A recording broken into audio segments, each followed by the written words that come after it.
alpine ridgelines to peaceful tall grass prairies, we've supported the conservation of more than 36 miles of American wildlands. Our funding has led to cleaner water, fresher air, and improved wildlife habitat. From abundant fish and waterfowl populations to robust deer and elk herds, nothing is more important than maintaining wild spaces for adventurers to explore and wildlife to thrive. We are America's hunters and target shooters, stewards of the American outdoors. America's hunters and target shooters, along with firearm, ammunition, and archery manufacturers, have invested more than $46 billion to help state fish and wildlife agencies manage and protect wildlife and wildlands across America. For more information, visit outdoorstewards.org. The Alzheimer's Association and the Ad Council present the story of Tom and Levi. Tom is the smartest man I know. He's been a professor at 2 major universities, been a teacher for over 40 years. One day, he told me that he was having problems in his classes. I think one of the students had asked the question and he didn't remember the answer. And I also noticed that he was letting his class out earlier than they were supposed to let out. And he was telling them that he was doing it as a favor to them, but I think in reality, he just wanted to get out of there. I was really starting to worry because I saw something was wrong. Levi and I talked about how it would change our lives, but he was there beside me, and my love for him was just immense. When something feels different, it could be Alzheimer's. Now is the time to talk. Visit alz.org/ourstories to learn more. A message from the Alzheimer's Association and the Ad Council. Laura, the guys really went to town on that leg of lamb. Yeah, thanks, Amy. I'm glad everyone enjoyed it. Something's wrong. I know you too well. Jim's company is cutting his salary, and he may even get laid off. He doesn't think we'll be able to afford the mortgage. Oh, Laura. If you think you may be in danger of foreclosure, call the National Foundation for Credit Counseling at 866-687-6322 or visit mortgagehelpnow.org. That's mortgagehelpnow.org. This has been a public service from the NFCC.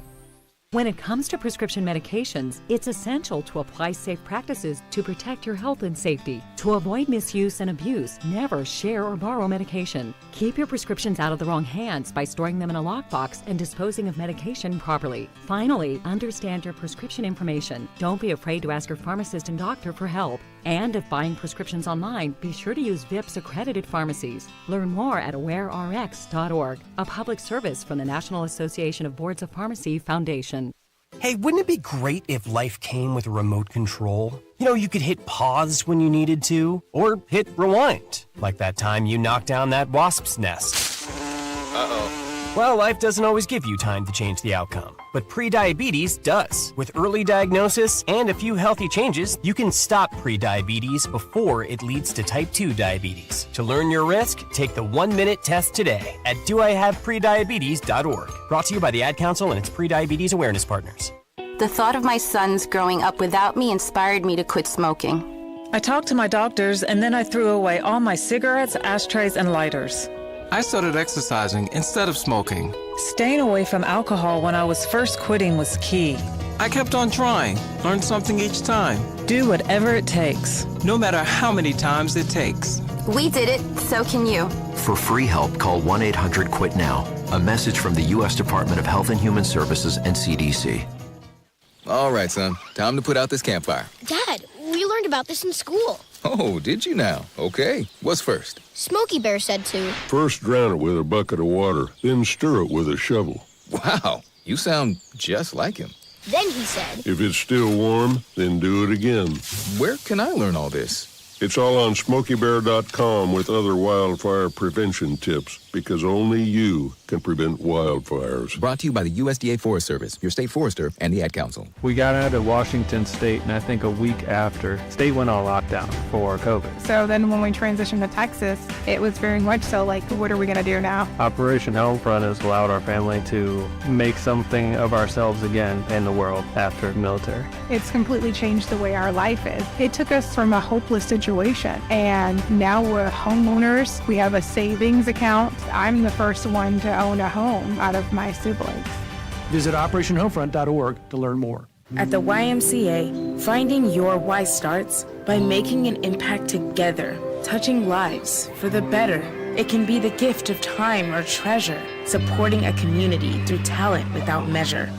Here, compassion fuels commitment, finding fulfillment through enrichment, serving and improving. What a way to live, and what a gift it is to give.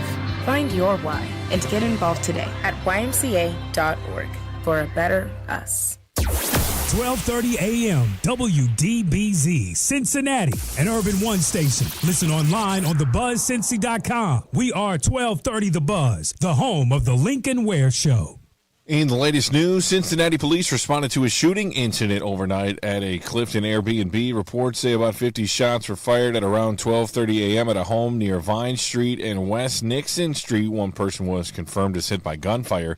They drove themselves to the hospital and are expected to recover. The incident remains under investigation. A young boy injured earlier this month in a Florence vehicle crash has died. The accident happened July 6 on Industrial Road when a vehicle being driven by 75-year-old Shirley Haddon was hit as it was making a left turn into a business. Haddon was killed in the crash, and 12-year-old Camden Hunter was hospitalized.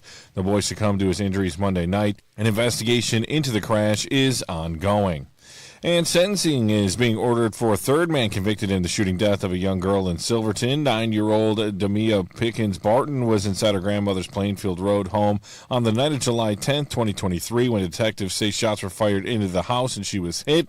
Ryan Brown admits to being the driver of a vehicle involved in the incident and was sentenced yesterday to 13 to 18 years in prison. Ahmed Abzelik on 1230 The Buzz. The views and opinions expressed in this program are those of the host and guests and do not necessarily reflect the views of Urban One Incorporated, Radio One, or any of its subsidiary companies. The Lincoln Ware Show is on. In 3, 2, 1. Now. Right now.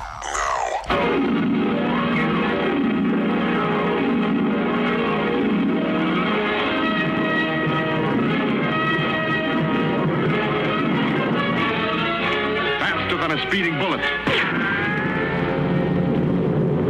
More powerful than a locomotive. Able to leap tall buildings at a single bound.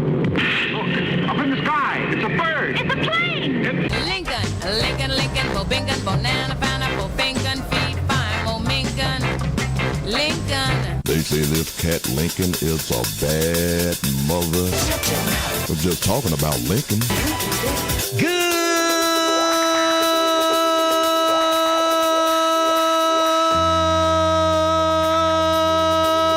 Good morning, Cincinnati. Welcome to 1230 WDBZ. We are the Buzz of Cincinnati, your talk station, the Lincoln Ware Show, till 1 o'clock this afternoon. We've got a lot going on. Oh, man, do we have a lot going on. Oh, big shooting over in an Airbnb in Corryville. 50 shots fired at a party. I thought they had sort of banned having parties at Airbnbs, or maybe that was just maybe in Over the Rhine or something. I don't know. But I thought they was trying to ban that. People having parties at Airbnbs. I don't know what happened with that, but apparently they didn't in Clifton because police responded after shots were fired at a shootout in an Airbnb. It happened around 12:30 on Vine Street and West Nixon Street. Shot spotter picked up approximately 50 shots fired. And you know how I feel about shot spotter. Okay, so there were shootings there. Where are the people? You know, you get them there, but they're gone when the cops arrive. Police said a large party was being hosted at a home. It said it was broken up so that investigators could look for victims. So one person drove themselves to UC Medical Center after being struck in the shoulder. Authority says most shots came from the front porch of the home. Someone returned fire from outside the home.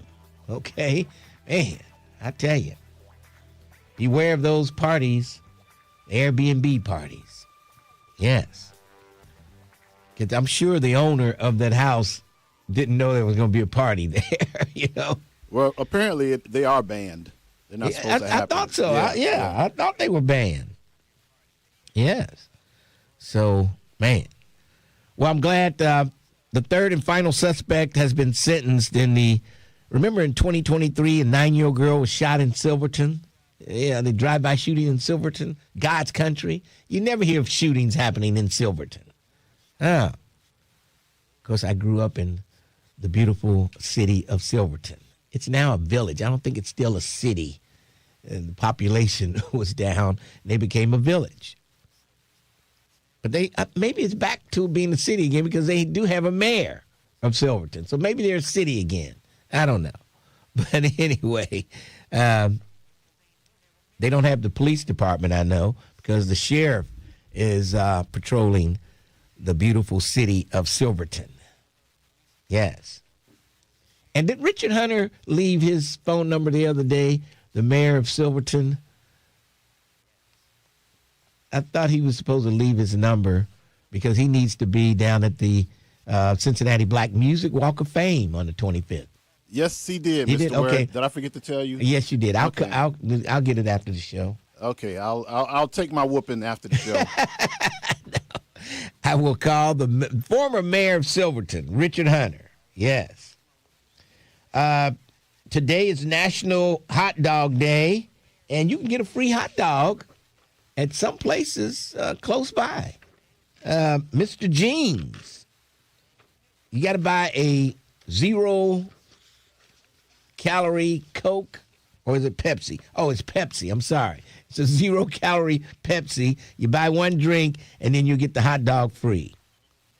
Mr. Jeans is doing it, and they're doing it over here at the, Mr. Jeans is right there on Beekman Street, and then they're doing it Lucky Dog OTR. That's at 1210 Main Street and Over the Rhine. Yeah. So you get the, if you go to Mr. Jeans, of course, they have the best hot dogs. You get a hot dog with classic cheese, coney, with Cincinnati-style chili, mustard, onions, and shredded cheddar. You can get that for free if you buy the Pepsi 0-calorie. And that's while supplies last. Okay? All right. Let's see what else we have here. Oh, man, this cyclospora outbreak. They said they're picking it up from lettuce. And they say it is, it's not like a short case of diarrhea. This is explosive diarrhea. Diarrhea is bad, but when it explodes, I guess that's just really bad. But they say you can keep this stuff for like a week or more. They treat it with antibiotics. So, and 364 people have been infected here in Ohio. 2,600 people in Michigan. Man. So, beware of that. Taco Bell has already suspended their lettuce in their stores. Yes. Let's see what else. Why are they bidding? This is up in, I guess, near Mansfield, Ohio. Richland County. I-71 and Ohio 39. They're trying to stop a Buc-ee's from coming there. Why would anybody want to stop a Buc-ee's from coming to their area? Jobs. Plenty of jobs at Buc-ee's. Why they would want to stop it, I don't know. And they're probably bringing a lot of little tax dollars to the city, too. I can't understand that. But they're trying to stop it. And they had got a petition going, and they threw the petition out because they made all kind of errors on the petition. And I think it's going to move forward. I'm not sure, but I don't know why you would not want a Buc-ee's in your town. Well, it looks like daylight saving time could be permanent. It's on the table big time this time. They talk about it every time we move the clocks forward or back. They talk about ending it. And now I think it's really got some traction. The House is preparing to vote on the Sunshine Protection Act, a bill that would make daylight saving time permanent and end the twice-a-year clock changes. Even if the House passes the bill, the U.S. Senate would also need to approve it before it becomes law. Yeah. So, I mean, I like daylight saving time. I like it. It's okay. I don't have a problem with it. We could stay like this the rest of the year. So we'll see. We will see what happens. But it's really got traction this year. Like I say, every year we do it, they talk about it and nothing's done, but it's different. It's a little different this year. Well, we found out that Donald Trump is doing a lot of day trading in stocks, and boy, and he's, I'm sure he's got a finger in this, what's going on. And they're supposed to be blind trust. People are supposed to do this stuff without him knowing, and he's supposed to know at the end of his term. But Trump's day trades include millions of P&G and other Cincinnati stocks.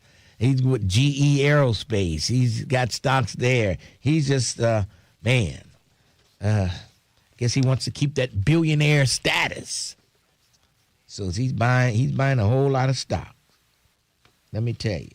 Cintas. He's even buying stocks in Cintas. Chemed. Oh, man. This guy day trading all over the place, trying to keep those millions.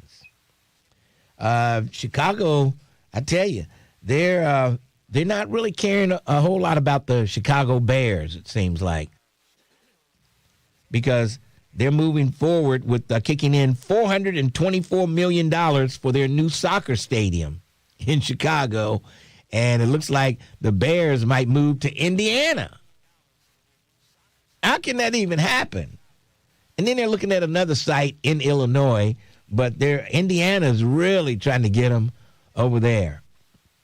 And there's no signs of them really trying to keep them in Chicago. What's up with that? I'm sure Twin has some kind of gangster move that he's saying somebody's playing gangster up there and they're going to get it done. I'm not that smart. Civil rights leaders announcing the March on Washington to defend voting rights, and everybody going to descend on Washington, D.C. March on Washington. We're doing this all over again. It's going to happen on August 28th. Yeah.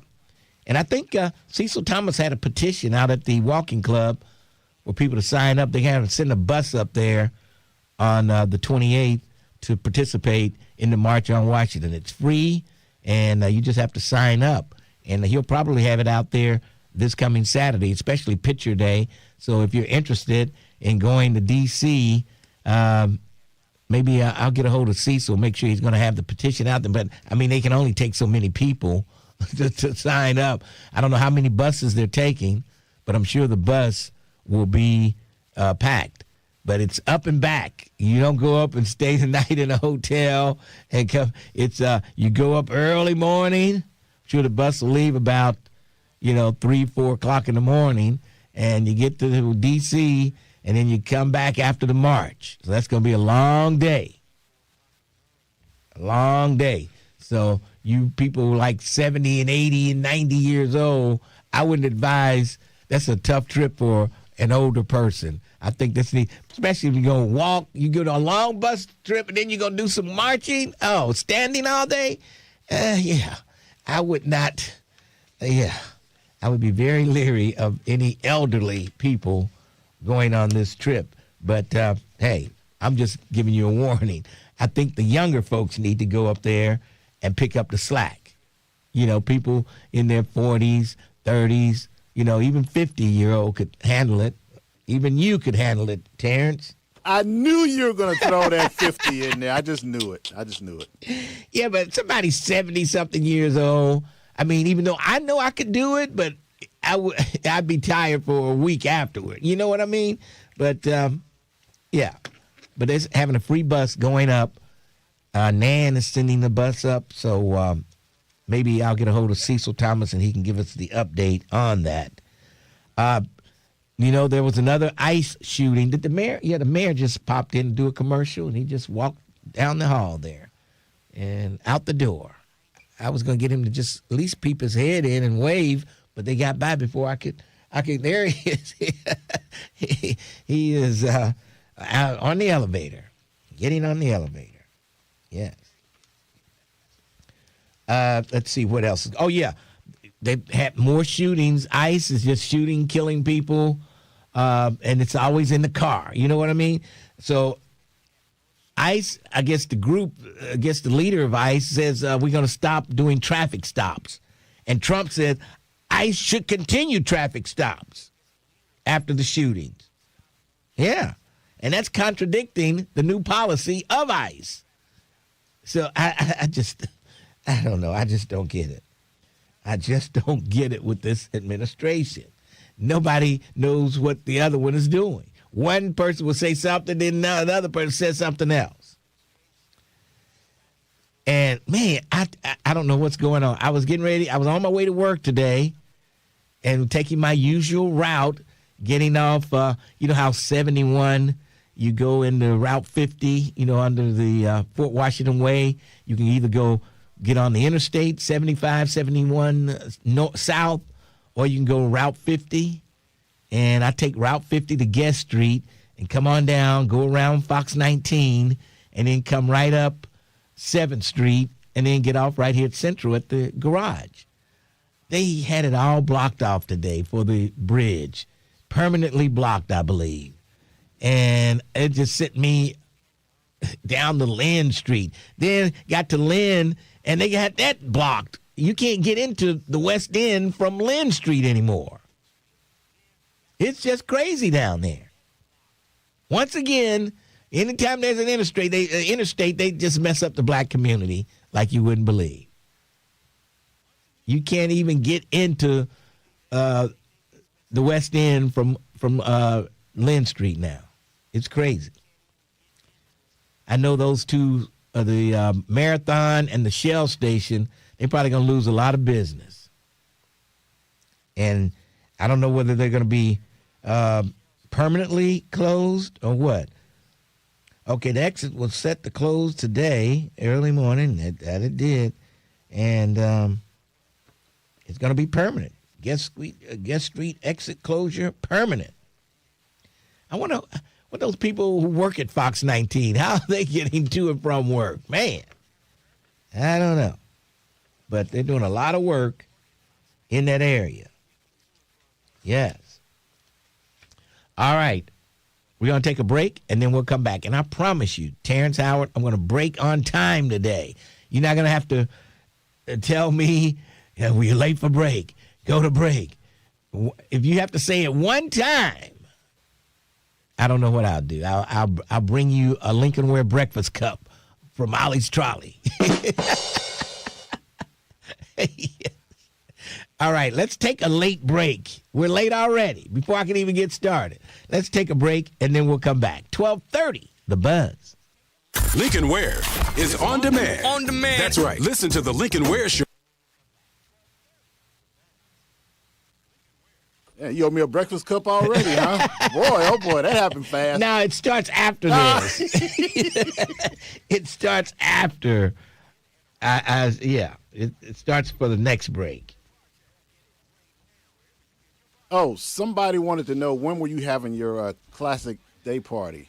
Okay, on the 12th of, tentatively on the 12th of September. Do you remember the 12th of September? Can you remember?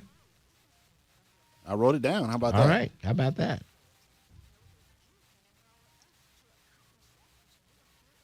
Nope. I'm going to be on time today. I'm telling you. And I'm telling you.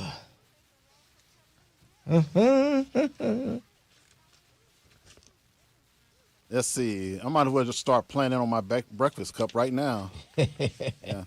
It's amazing. You see them talking about the announcing the March on Washington, and you see King there, and it just reminds you of when his father was in that same little group, in a group like that, announcing the March on Washington. It's crazy.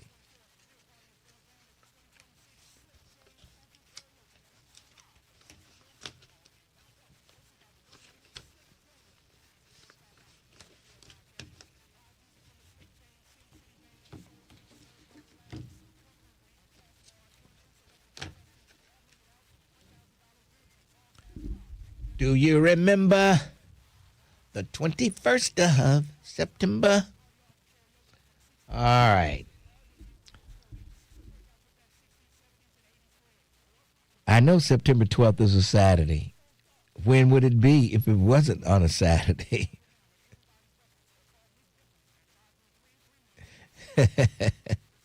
Well, thank you, Kevin.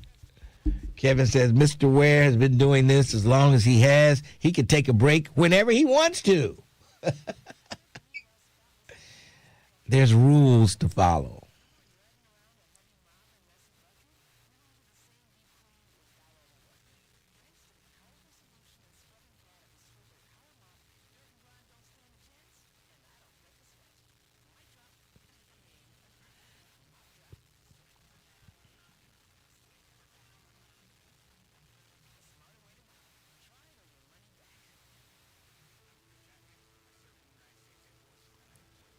Lincoln is so much happier now that Jeff Ware is back. Oh, boy. I was glad to just park my car and stop racking up the miles on my car. Yes.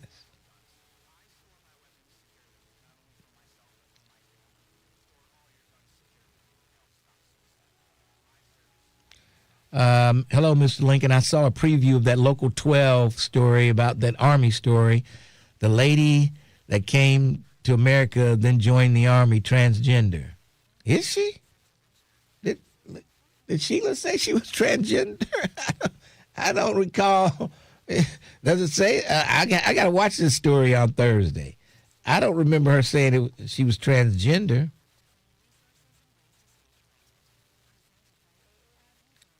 Did they say that on the commercial? On the promo?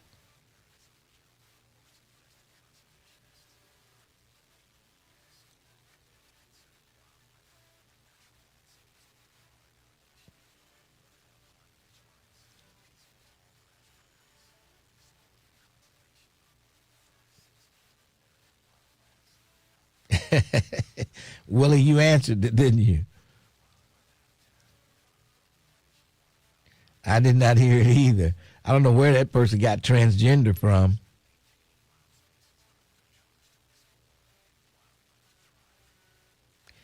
Oh, boy. AMP 67. You can't be... Oh, boy. Why do we get everything wrong? This is what AMP 67 says. Hey, Lincoln, I saw them putting up your stage this morning for your big show tonight in Woodlawn. It is Friday night. Friday night. Oh, boy. You see how we get stuff all...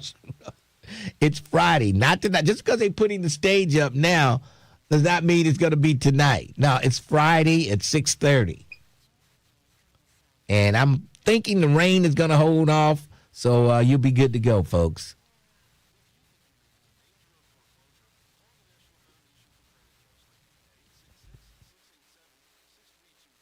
The Buzz, your talk station.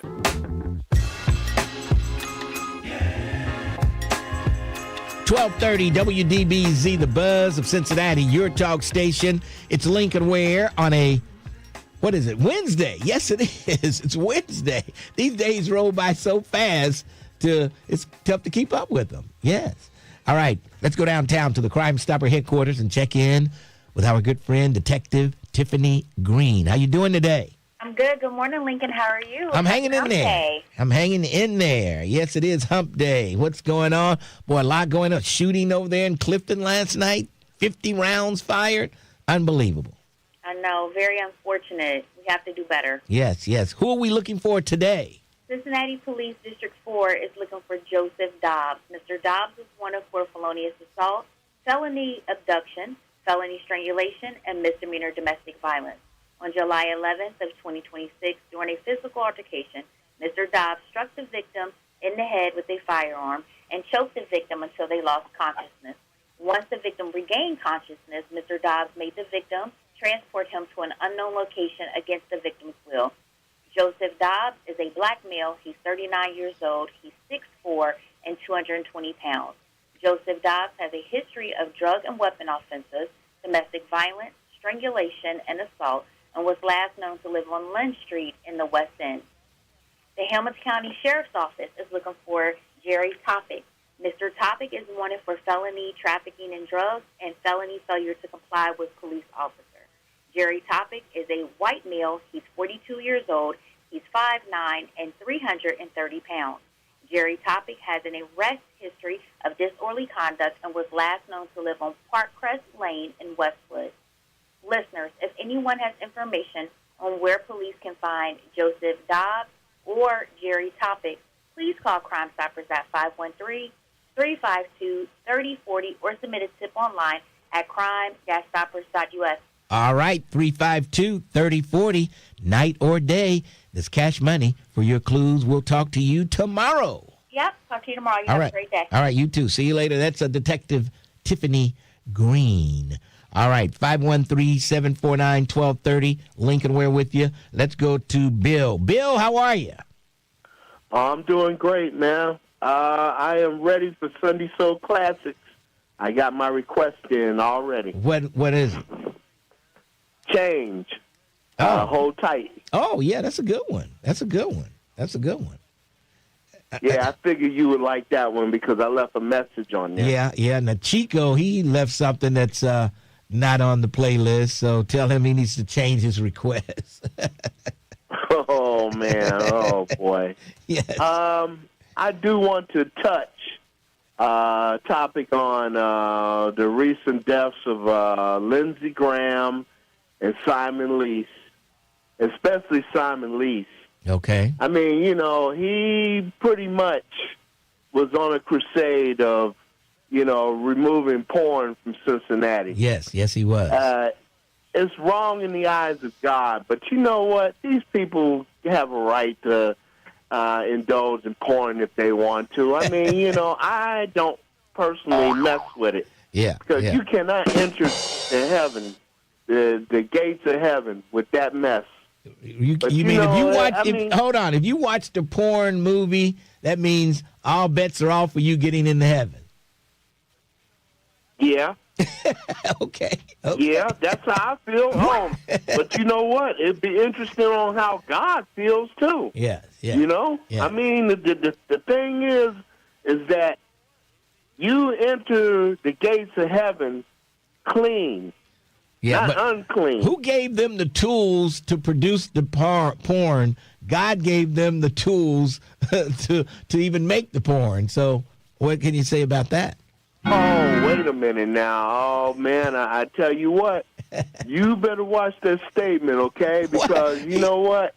You're going to sit up here and put the blame on God for our I'm not blaming. creation. I'm just saying he gave humans the tools to produce the porn. Oh, my goodness. I'm going to move on, man. But you know what? My shout-out to Iris Rowley and Joyce and Janice and all them sisters out there that are doing it to death. And I'm glad that they turned around and blew smoke up and Ponytail Wells' face. Okay. The way they let him alone, All you right. know? All right. Bill, I got to run. I got to break on time. Thanks for your call. All right, Terrence. Take care, bro. Bye. All right. Let's take a break, which is on time. I told you, the rest of the show, I'm on time. I do not want to bring you a Lincoln Ware breakfast cup. All right, let's take a break. 12:30, The Buzz. Looking for a podcast that delves into the intricacies of love and relationships? Look no further. Still obsessing about Ponytail Wells. Mr. Bill got to understand that we are born into sin and we get forgiveness through prayer, actions, and understanding. Hallelujah. Keep it popping, Terrence.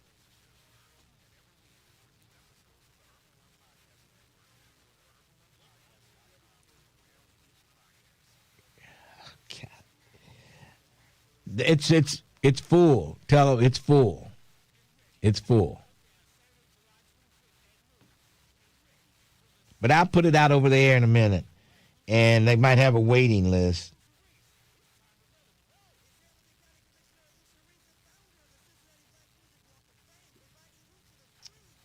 Okay.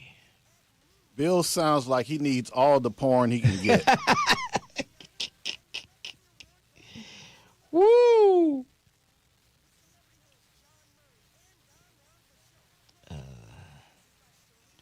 I'll put the number out when we come back from break.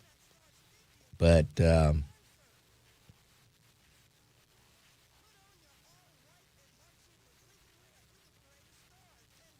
Tim Heidel, why are you white boys so afraid of Iris Rowley? Why are y'all so afraid of her? Why are you so jealous because she's making a little coin from the city and a white person's not making it? If Iris was white, a white blonde lady doing everything she's doing now, y'all would praise her. Y'all would think she walks on water. But just because she's a black woman getting a little paycheck, y'all got issues with it. Stop the hate. Stop the racism. Idiots. Well, they don't have a problem with their president paying money to a woman who says that he raped her. Right. He's the greatest president ever. Oh, boy. Of course. The hypocrisy of these folks.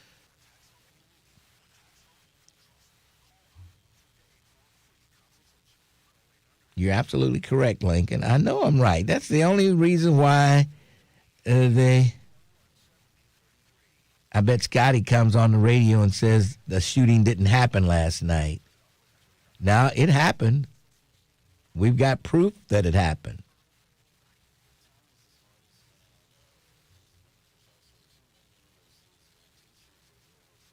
When is Hillcrest opening again? I don't know. I have to ask. I could have asked Alicia Reese. She might have been able to tell me. But apparently they're fixing the place up. And they're going to start sending juveniles there again. They got somebody to manage it.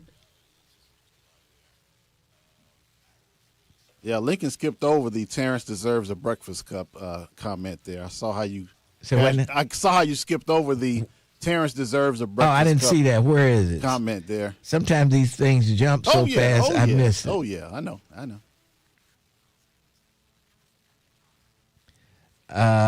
Who is that? Oh, White Lion says Jesse Rowley is a tired old man. Just saying.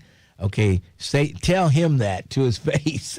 Okay? Yeah, tell him that to his face. Yes, tell him that. Don't tell me. Tell him. Yes. Speaking of tired old man, Donald Trump paying millions. This is true. To a woman that accused him of rape. Isn't that something? Unbelievable. Buzz app for your smartphone today. For details, go to thebuzzcincy.com.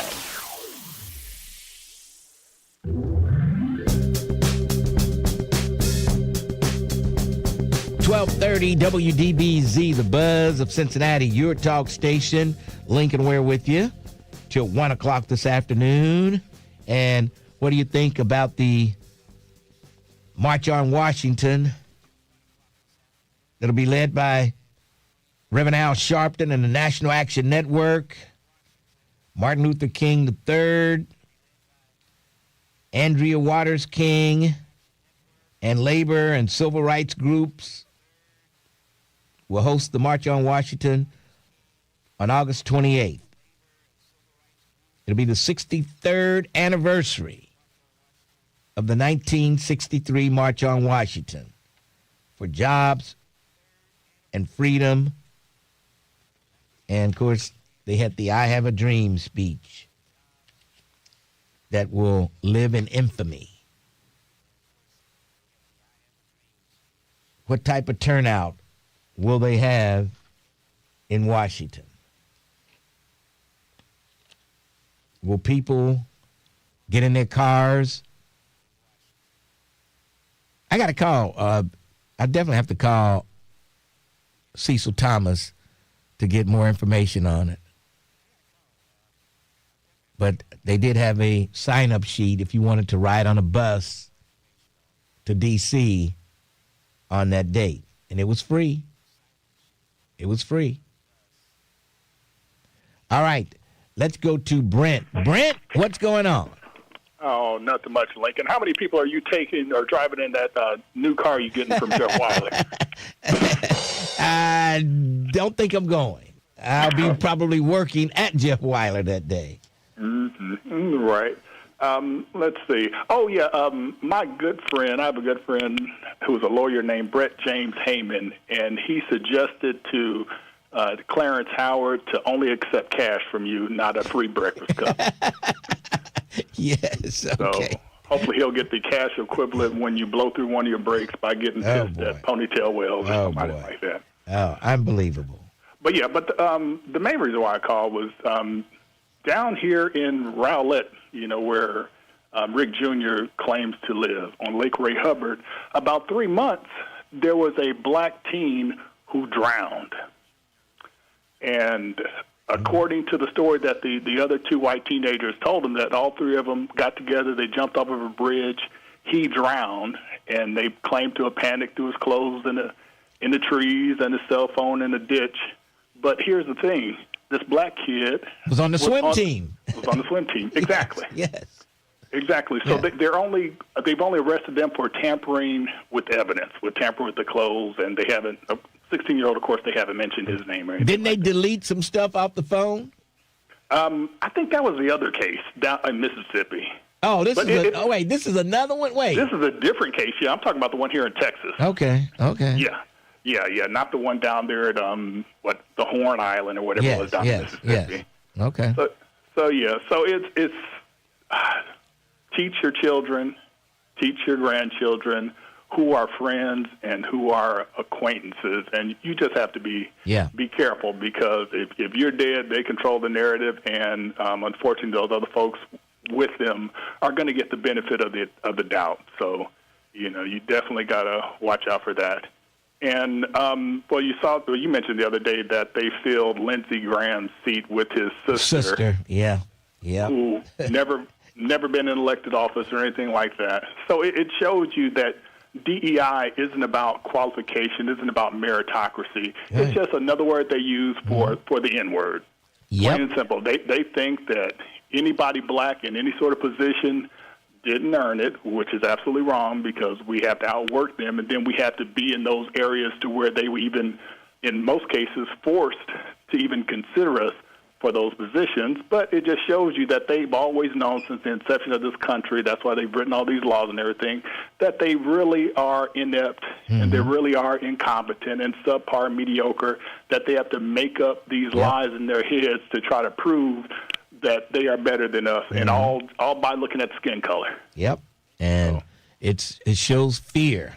Yeah, that's it shows weak. Yeah, they're weak and they know it, but they have to continue to tell themselves that lie. And and September 12th, all Lincoln's handicapped friends, man, come on out there and support him at the day party. Thanks for your call. Unbelievable. He's such a hater too. I've never seen so much hate and jealousy in my life. I've never seen it. I've never seen so much hate and jealousy. All right, 513-749-1230, the Lincoln Ware Show till 1 o'clock this afternoon. Coming up at 1, it's Reverend Al Sharpton. He'll be keeping it real. Ponytail Wells. Hey, I'm going to question 10 minutes a day. Let me tell you why. Yeah, right. In your dreams. Let me tell you why. You don't have to tell me why, because it's not why you're not. But go ahead. Hold on a second. People call in and want to try to bash Mr. Wells, but I'm of no consequence. Wells is and look, I got to deal with Donnie Cofer and Mingo and KZ. And this cadre, you all in Johnny's 79. What's Donnie's age? Donnie, I don't know. He's maybe in his 70s. I don't know. Okay. I don't care that much for Donald M. Cofer Sr. because Donnie did something, and I'm going to do something with the community. Who is Lisa Thal relative to WDBZ? Just so you can explain. Who is Lisa Thal? She was a former general manager here. Okay, 16 years ago, I was on the ballot in the race with Miss Reese, and Donnie called in with Yvonne Collins saying, oh, Wells don't care about black people. Wells has got a white wife. Wells got a baby by a white woman. Hold on a second. Got a baby by a white woman. Where are the white women at? No, hold on a second. Okay. Hold on a second. I called Lisa Thal and said that needs to stop because every person that would be African American, Caucasian, who is of that lineage or who's producing that, you all not calling it because y'all don't know my business. Okay, wait, let me ask you, was it true what they were saying? Was it true or untrue? Here's the point. That's not a part of a political conversation. I just asked you a simple damn question. Was it true or not? And the answer is yes, it was true. No, it wasn't true. Simple. I'm giving you the answers. You give me one of them. Now, here's the thing. You trying to make like it's a value now, like it's not then. I just asked you what they said about you. Was it true? Can you answer that question or not? If I call out some people, your friends. Answer the damn question. I'm giving you one more chance. If you don't answer the question, I'm hanging up. Now, it's your choice. Was it true or not? It's not true because it ain't none of that damn that's all I business. asked you. That's all I asked you. You said it's not true. Continue. Okay, but why is that so important in the political conversation? It's important whether what they said about you is true or not. No. No. The importance, if I got a baby with a white woman, and my daughter is part me and part of a white, that's not important to public policy, Lincoln. Well, and you all deal. It almost sounds like it's true to me. It almost sounds like it's true. No. Here's the point. You're making it to marginalize my talk time on a legitimate public policy like they were doing to smear me against Alicia Reese never called and said, you know what, we're not going to do that. Her daddy didn't say, we're not going to, we made this well, we're not going to, wait a minute. Well, you make people call in and dog you out because you dog them out. You call in and you have something to say about black women and their businesses and, all kind of stuff. So you set yourself up. Mr. Ware.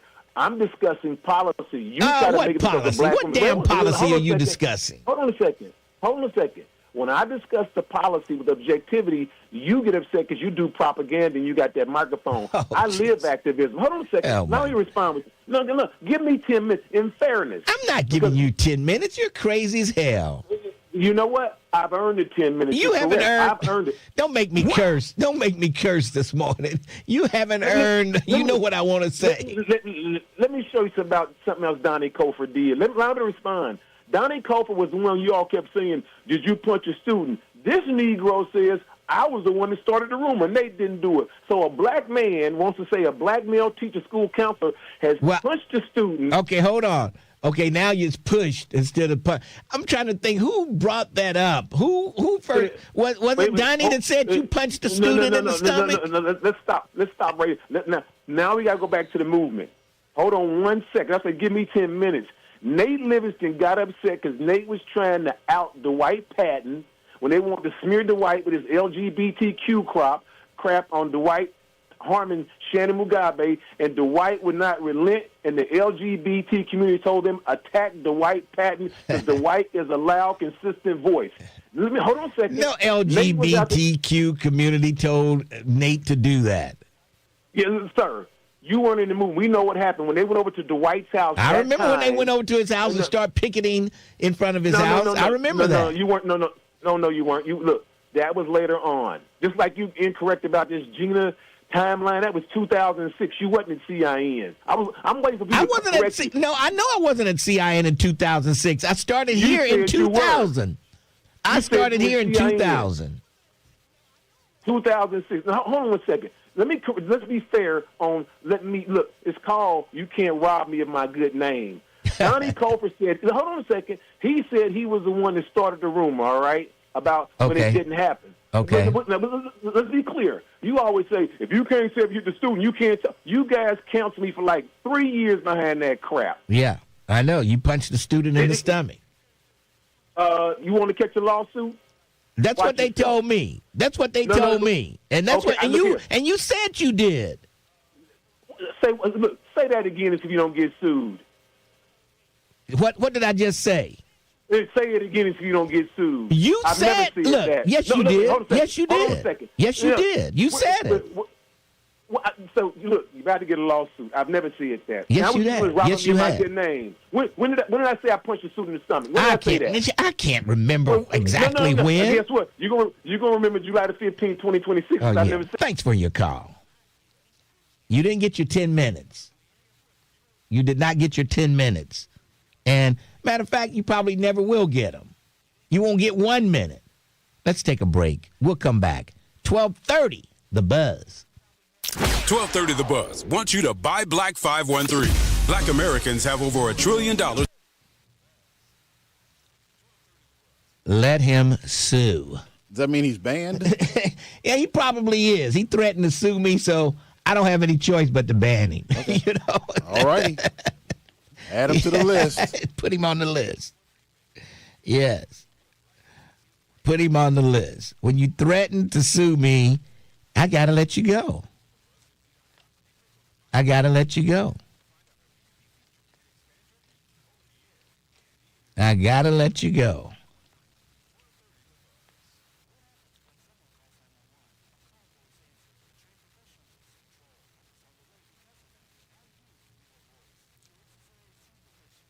Yep, you threatened to sue me. Bye-bye. And I broke on time, too. I was on time. I tell you, I'm going to be on time every break.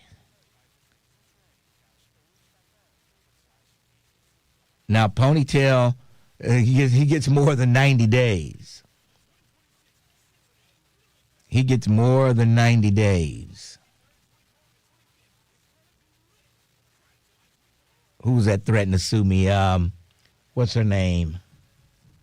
She was in jail. I don't know if she's still there or not. What's her name? Damn, I can't think of her name. The one with the PP. Yeah. I forgot her name. Jeez. Anyway. I see her face, but I can't think of her name. Yeah. Somebody on YouTube will know who I'm talking about. Kelly Prather. Yeah, that's it. Kelly Prather. Kelly Prather. I didn't have time to do the alphabet. You know. Yeah. I would have got it. Oh boy. Wells band made my day. Okay. That's McCoy. What the odds of you breaking on time every hour today? Ask McCoy, what are the odds? Yeah, I forgot her name. That shows you how much I think about her. You know what I mean? We're out of sight, out of mind. Yeah, I wonder if she's still in jail. I have no idea.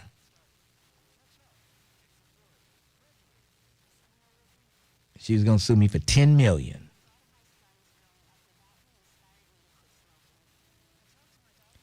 Good for you, Lincoln. There's a couple more you can ban. How quickly she has been forgotten. I typed 90 days before you banned him, Lincoln. Okay.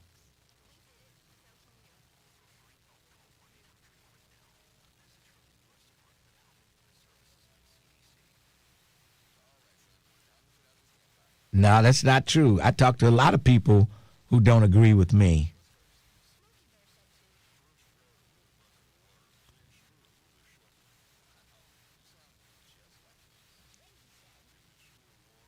Someone said she was Facebook famous.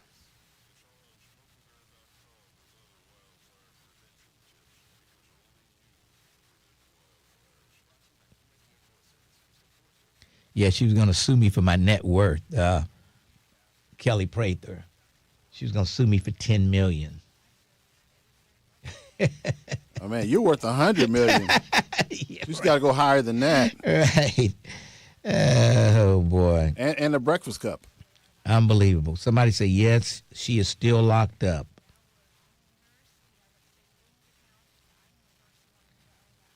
She was sentenced to 7 years prison for crimes related to COVID-19 relief fund. Wow.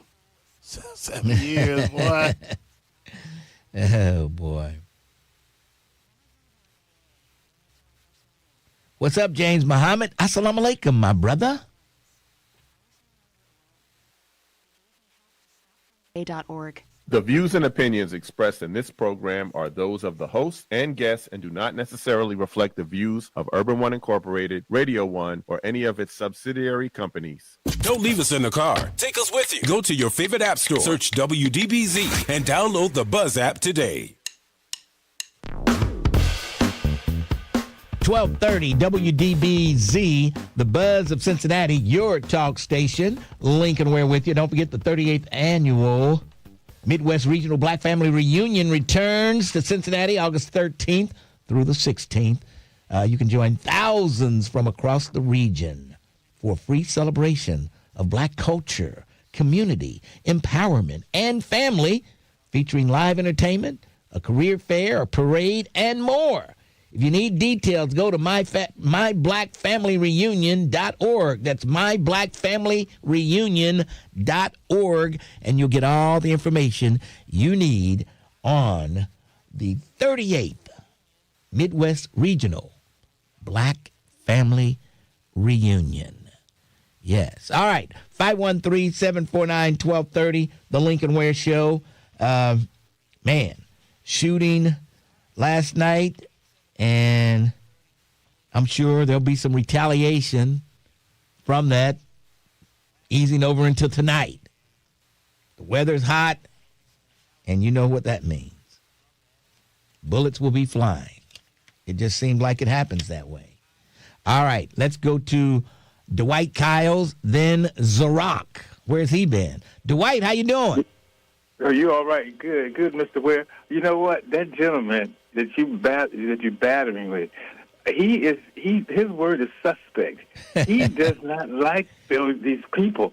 Like this minority leader from that, I heard it on the tape, that Democrat you had, and he was throwing out about the levy, and he came after him and sort of broke that boy down, saying he's all this and that. And it is a concern about the levy because people don't like these levies. No, they don't, but they don't like them, but they are desperately needed. They're needed. Well, that's another thing. That's why we concerned. You got to get that superintendent back in and talk about this education, because how many kids are in there? And he was.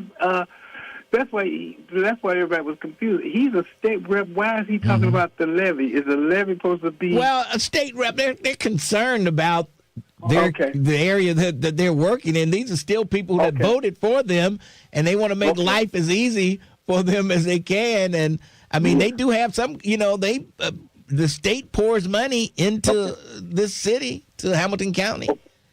Okay, yeah, because they said the Democrats are a minority inside the state legislature. He told us that. Yeah. I mean, what legislation are they putting up for the people to vote in? That guy needs to come back to promote that levy. I mean, because that's why these people, you going to hear them call and they're suspect about levies because people are pensioners and they got to come out of their pockets. But the second thing, he was suspect with the city of Cincinnati with Ken Parker. Now, I think that's a good deal because that guy is great. But when you hear about $200,000 and no one knows, somebody needs to come and tell you why they did it. I think they're in good hands. This man is a state and he's going to protect them. Yes. But the last one, this is the one that's going to really kill you. That meat market couple. Yes. Who told them to do that? Now, you've been around, and I've been around with 70s. You went to the Marines and came back. They've had grocery stores there, the Avondale Town Center with that IGA and all these. Who told them to do that? Leave those people at Avondale. Well, I mean, look, they never did say who the people were, but he said they kept bugging them to do this, and they came back to him like 2 or 3 times, and the third time, I guess they, threw out grants. You're going to get grants and this and that, and they said, okay, we'll do it. And I'm sorry. That couple was wrong. They needed legal advice. They should have went to them churches, went to these leaders. They should have canvassed that market. They didn't talk to the right people. But they came there, and they did not come across interesting. Because they did Liz Rogers the same way. She was up in Hamilton, Ohio, minding her own business, had a nice little restaurant.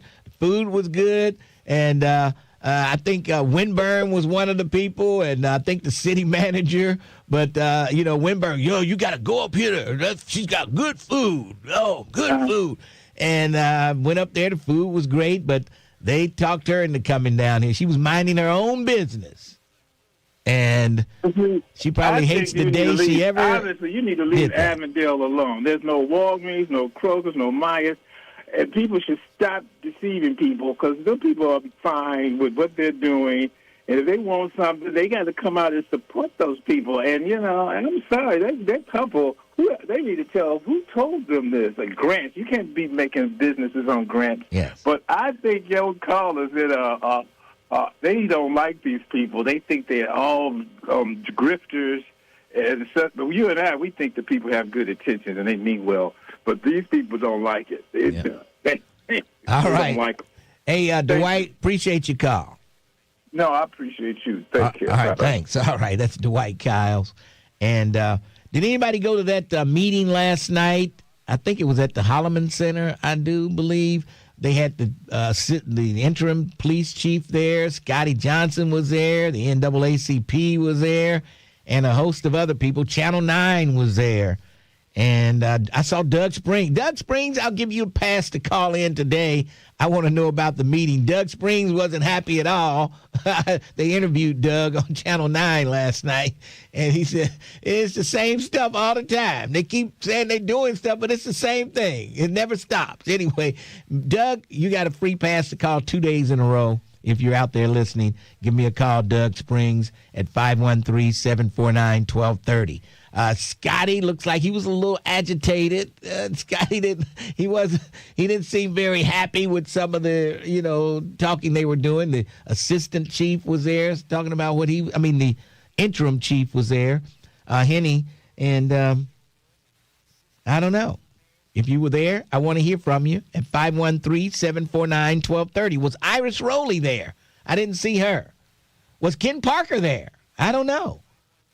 All these questions could be answered by somebody who was there. And I want you to give me a call right now at 513-749-1230. Let's see. I think I might have time for Zarak, so I won't be late for break. Zarak, how are you? I am great. All praises to the mighty life giver. Hallelujah. How are you? I'm doing okay, Zarak. Great, great, great. Hey, the reason I called today is the sons and daughters of Jacob that complain in the city of Cincinnati about how the city is not treating them fair, giving them a fair shake, and they always got a complaint against the city. Which is the most bargaining power to deal with the city of Cincinnati for the sons and daughters of Jacob? Is it the vote if we have one to choose? Is it the vote or is it the dollar bill? Okay, repeat the question again. All right. Which is more powerful for the sons and daughters of Jacob to deal with the city of Cincinnati to get satisfaction? The sons and daughters of Jacob kind of threw me off there, but I get what you're saying now. Which is more important, the dollar bill or the vote? Yeah, if you had one to choose, and you only had one. If I only had one to choose, and which one would be more important to me? Oh boy, that's a tough question. And hey, I'm going to be truthful with you. I mean, if you want to live peacefully, and I would take the dollar bill, and then I would use the dollar bill to leverage my vote. How about that? No, you can't mix the two. You can only leverage one. You can only either leverage the vote or leverage your dollars. I still, in these days and times, with the economy the way it is, I got to take that dollar. Exactly. So if we, sons and daughters of Jacob, want the city to listen to us, then use your most powerful weapon against them, which is your money. And that's been used before. It's been the boycott. That was one way they used that leverage, the money boycott. But I'm not. Believe me, I'm the last person to yell boycott. I know. We have to use what we have to fight with with, which is the most powerful weapon we could use, is our money. And when we use it correctly and organize ourselves, they will come to the table and listen, because money is their God. Yes, yes. And that's all I wanted to say, and I dropped the mic. Hallelujah. Thanks for your call. Let's break for news. We'll come back on the other side. The Lincoln Ware Show on time, 12:30, The Buzz. 12:30 a.m. WDBZ, Cincinnati, an Urban One station. Listen online on thebuzzcincy.com. We are 1230 The Buzz, the home of the Lincoln Ware Show. In the latest news, bond is being set at $100,000 for a suspect charged after a shooting at Over the Rhine. The incident happened in near Elm and Findlay Streets back in June. Charges against Gervais Dunnigan include felonious assault. Police say the shooting was caught on video. Sentencing is being ordered for a third man convicted in the shooting death of a young girl in Silverton. 9-year-old Damia Pickens Barton was inside her grandmother's Plainfield Road home on the night of July 10, 2023. One detective says shots were fired into the house and she was hit. Ryan Brown admits to being the driver of a vehicle involved in the incident and was sentenced yesterday to 13 to 18 years in prison. And Cincinnati police responded to a shooting incident overnight at a Clifton Airbnb. Reports say about 50 shots were fired at around 12:30 a.m. at a home near Vine Street and West Nixon Street. One person was confirmed as hit by gunfire. They drove themselves to the hospital and are expected to recover. The incident currently remains under investigation. That's your news. I'm Adam Zelikon, 1230 The Buzz. The views and opinions expressed in this program are those of the host and guests and do not necessarily reflect the views of Urban One Incorporated, Radio One, or any of its subsidiary companies. 1230 WDBZ, The Buzz, your official talk station. It is official, you understand me?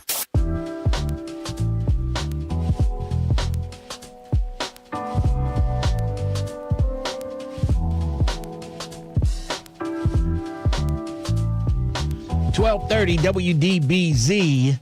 We are the Buzz of Cincinnati, your talk station. Oh, yeah, Damon Lynch III was there last night also. I saw him speaking. So, Damon Lynch, if you're out there, give me a call, 513-749-1230. Where's Doug Springs when you need him? Where is he?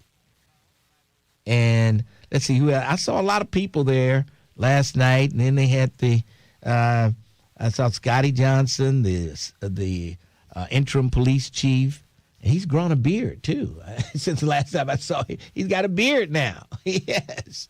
Okay. All right. Let's go to Sister Regina. How you doing? Oh, I'm grateful and glad. How are you, Mr. Lincoln? I'm hanging in there. What's on your mind?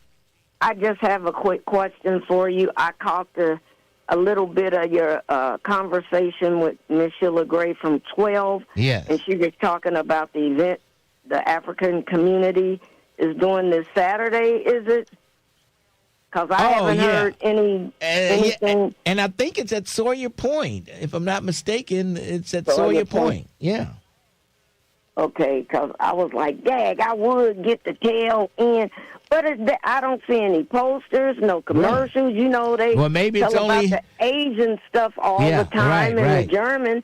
But the African event, cause I would attend unless it's raining. Yeah. But I would attend. Well, they were on TV with Sheila Gray the other day, yesterday morning, as a matter of fact. They were on there. Yeah, I was getting ready to get out of here to go to work, so I missed that. But when I came home, I put it on 12, and it wasn't, by the time I got home, if that segment was shown, it wasn't on by the time I got home. No, I'm you like, won't well, see let me call Mr. Lincoln. Yeah, I will send Sheila Gray a text message to find out exactly where it will be. Okay. See, that's why you got the name the Man of Power. And by the way, greetings and salutations, Miss Sharon and Miss Nettie. Love you both. Okay, Mr. Lincoln, you continue to have a very beautiful, blessed day, sir, and keep up the fantastic work that you do for us. All right, Sister Regina, thanks for your call. All right. She wants to get some of that African food they had. And it really did look good. I'm telling you. I don't know what it was, but it looked good. Yeah, it could have been some zebra or anything. I don't know. I ate zebra before in Africa. Yeah, we had some ostrich and zebra and all kind of stuff. Yes. All right. And ostrich was pretty good. You know. Let's go to Ray. Ray, how are you? What's up, Lincoln B? How you doing? Couple things. Now, I want to piggyback on what the guy just talked about on the Avondale Town Center. Yeah. Were they a grocer or were they like a meat specialist people? Well, their main business is catering. They own a meat store down in Findlay Market, but I don't know if they really ever had the grocery experience. Okay, so they call themselves a grocer because they mentioned it yesterday. Yeah. They said they're not a grocer, so that's what's confusing. And then when the lady said in the end, make sure you sign contracts, they went on the word of who? The city, instead of getting everything in writing. And they gave everybody a warning. You know, people who come to you and people who would be able to get you the grants, they told you, we're going to get you the grant, and it didn't come through. And she said, make sure you get it in writing. You know, but they also said, even if it's down to the last, the little stuff, get it in writing. It's almost like they took the word of everybody that they talked to without getting everything right. Bottom line is they were in over their head, you know. So were they successful where they came from and tried to duplicate it at the Avondale Town Center? Well, see, they didn't have a grocery store. They had a meat market. So you can't – a meat market is different than a grocery store. But they had a meat market downtown. At Findlay Market, yeah. And it was successful, right? Yes, yes. So why couldn't they bring that success, what they were doing, to the Avondale Town Center? And just have meats there. Just sell meat. Yeah. Just have a butcher shop. I mean, and then you could even bring in vegetables. Well, you know, people talk about, you know, fresh fruit and vegetables, and they tried to make something out of nothing, you know, and they got in over their head. A lot of times you got to get that stuff in bulk, and if you don't sell it, you lose it. You know, it goes bad. So who came to them? That she never said who, but she said they. They kept saying they kept coming to us. They came 2 or 3 times. We told them no, and they came back again, and we finally told them yes. Okay, so it's almost like whoever they is, they're in cahoots with the owner of the Avondale Town Center. Well, I don't know who they. I mean, you could be right. It could have been somebody from the Avondale Development Corporation. I don't know. Want to get that spot filled. Right. Wanted to get it filled. Yeah. And then you mentioned Liz Rogers, and I've said this from the start. The type of food Liz Rogers made is not something that everybody's going to eat every day. Right. You know, that's almost like going to Montgomery Inn 3 or 4 times a week. She shouldn't have been on the banks. What'd you say? She should not have been on the banks. But if Lincoln, let me say this. It's the food that she decided to sell when you're coming from a baseball game, coming and going, and a football game, and you're on the bank. Her specialty was that kind of food that she was serving, and that kind of food is no place for the banks. But she thought it was okay. You know, if you're a businesswoman and you want to open up something, you should know that what they're selling down on the banks is not for you. You know, you know what I'm saying? Yeah. The surrounding restaurants, they're like, you know, for the bingos and you know, downtown every day. Some of you will eat probably every day for lunch. Yeah. A hot dog and hamburger and stuff like that. French fries and pizza and all that stuff. Yeah. Yeah. So you know, I'm like, okay, it's good. Hey, we got a black person down on the banks, but give the people down there what they want, not what you want them to have. Yeah. You know, and that was doomed from the start. Yeah, I think it was. You're right, and for them to let her move in there with one toilet, not one bathroom for male and female, one urinal. I mean, one toilet, not even a urinal, one toilet for as big as that restaurant was. It was crazy to even. Right. And that was just I'm going to crazy. leave you with this. You live in Montgomery, right? You live near Kroger, don't you? Yes. Okay. And so you live, 5-10 minutes away. Let's just say if you lived 5 or 10 minutes away from 3 Kroger, would you complain? If I say that again now? If you lived 5 or 10 minutes from 3 Kroger you can have a choice to go to, would you complain? No. If you're in Avondale, you're 5 to 10 minutes from Norwood Kroger. You're 5 to 10 minutes from a Coreyville Kroger, and you're 5 to 10 minutes from But everybody doesn't have Mitchell Kroger. Everybody doesn't have a car and transportation to get to those you're places. 5 minutes away from 5 or 10, 8 minutes away from 3 Krogers. That's in a car. Everybody can't walk to a Kroger. That's what I'm saying. Everybody can't walk to a Kroger. I mean, the thing about it, you want it in your community.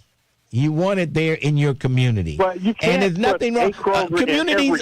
Communities all over the place have a grocery store, and Avondale wants one too. But they can't seem to sustain a grocery store for some reason. And you know why? She mentioned the problems. You got theft. Yeah. So if you're going to decide to open up a grocery store in the Avondale Town Center, you better check the history of businesses in the town center. Well, if you're a grocer, Lincoln Ware is a grocer, and you know that theft is going to occur and robbery is going to occur, are you going to invest your life savings in Lincoln Ware mini mart? Well, put it this way: if Avondale ever gets another grocery store, it'll be maybe some Arabs or Indians that has a bunch of other grocery stores, and they'll be able to buy their product in bulk, and will be able to sustain a grocery store like that in Avondale. You got to be able to buy it in bulk. You got to have connections with the distributors and all this stuff. And apparently, a mom and pop store just can't do it like the larger stores can.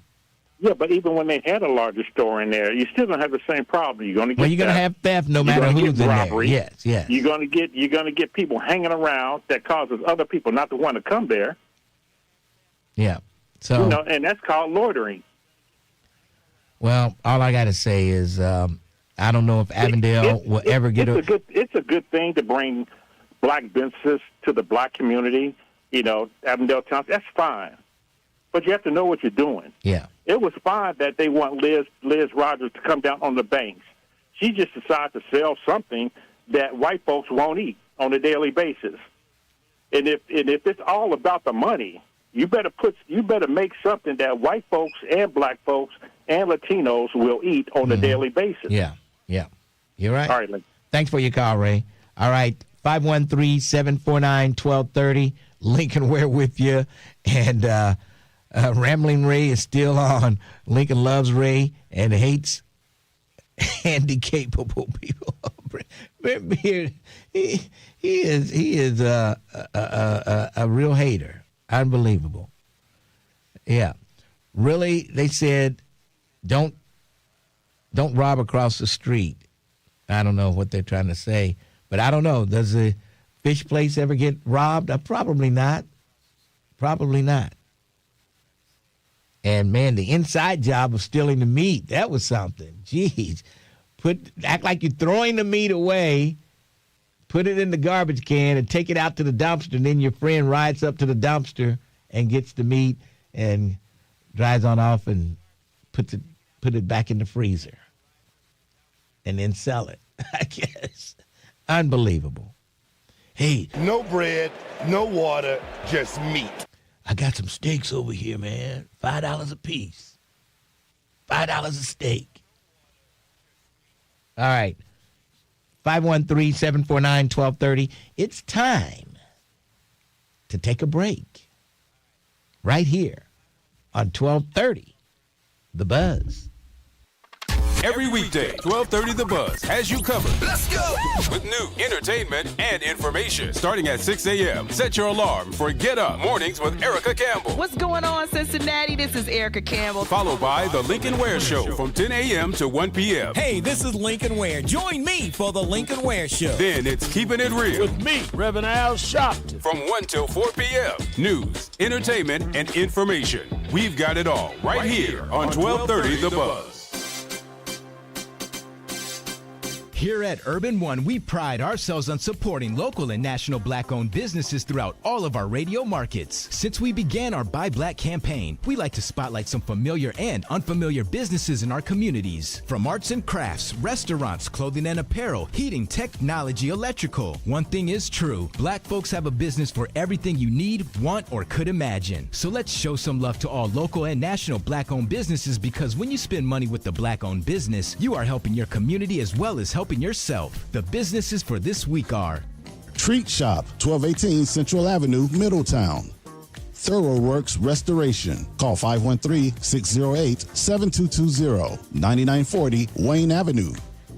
Big Time Balloons. Call 513-998-4438. BigTimeBalloonsCincy.com. 10851 Wilfleet Drive. Whether it's help with hormone therapy, weight management, or sexual health, every woman should have access to affordable prescription medication and personalized care that understands the whole woman. Join me, Dr. Doug Lucas, clinical lead of hormone optimization and longevity at LifeMD.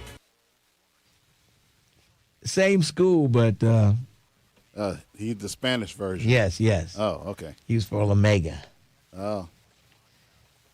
But the guy, Bob Longworth, he's the guy from Laughlin who was upset with the neo-Nazis for loading up right outside his school. Oh, yeah. So we're still waiting for him. Still waiting for Bob Longworth. Man, you are determined to not feed me that breakfast cup there. You got that right. You got that right. Yep. Oh, man. On time, every break. Now, how long does this last? It's just today? One day. Now, I'm going to try to be on time every day. Oh, boy. But that bet is just for today. Oh, okay. Yes. Now, who decided to come up with the bet? You or Miss Sharon? I did. Oh, okay. I did.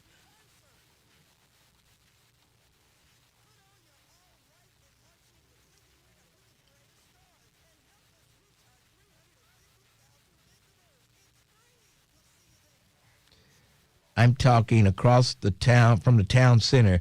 They are thriving financially, and you robbed a grocery store. Well, that's your folks, your people.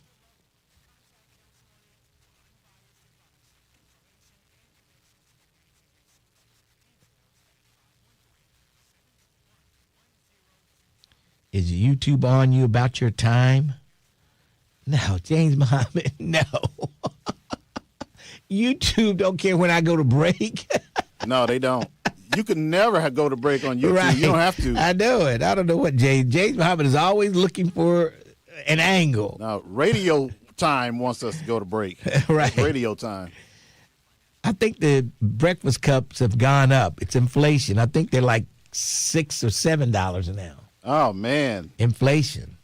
Oh, Lincoln, Yes. I feel so sorry if you're late for break one of these breaks. Yeah. You have to buy me that. I know, man. I don't want any pork on it, by the way. Give me all the beef options. Oh, man. I don't want, if they got like beef bacon, I'll take that. Okay, I'll have to find out about that. If they got, anything beef, just no pork, that's all.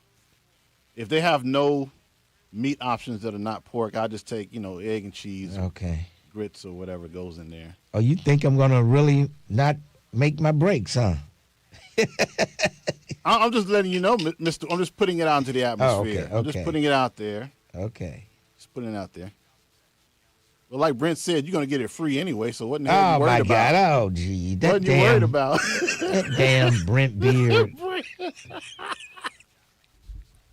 ain't worth a stale piece of bread. I don't want that with my breakfast cup. Oh. There's no motivation with my time. I need to break on time, James Muhammad. Come on, what's your motivation with your time? This is just something I'm supposed to do. And I haven't been doing that like I'm supposed to do it. So, yeah.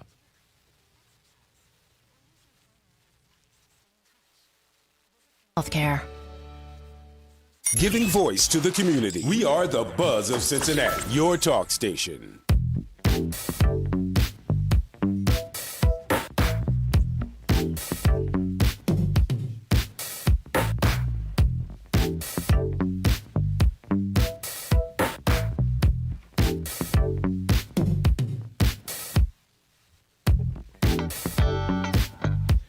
.1230 WDBZ, the Buzz of Cincinnati, your talk station. Lincoln Ware with you. A little dancing there on that song. Not a bad song. Oh, by the way, Mr. Ware, yeah. I keep checking into this music thing. So even if I were to play 5 seconds or 10 seconds of a regular song, it would still ding us for playing the music. You have to own the rights, and if not, they could terminate the stream. It'll just end the stream, and then they'll give us copyright strikes. And there's a whole lot of BS we'll have to go through just to even get the stream back up and running. Oh, man. Yeah.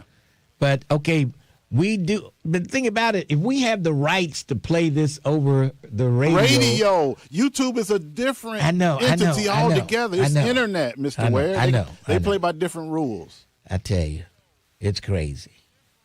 It's crazy. We are terrestrial. Oh, man. I just miss my music. Listen, I miss it too, Mr. Ware. I have a hard time putting these things in, but it is what it is. It is what it is. All right, let's go back to the phones. Frazier. Down goes Frazier. How you doing, Frazier? I'm all right. Hey, listen, I gotta slightly correct or add to something that Ray was talking about.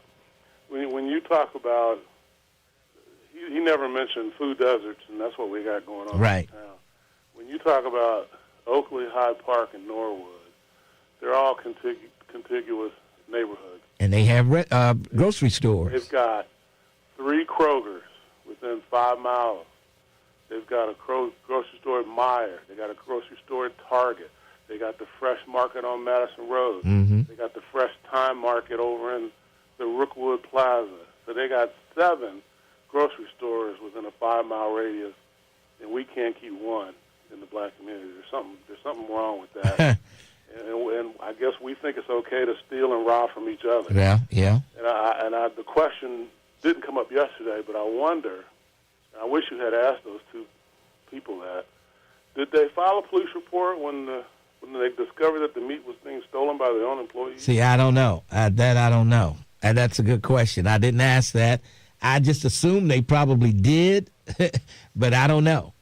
I don't know. They might not have wanted to prosecute him. I don't know.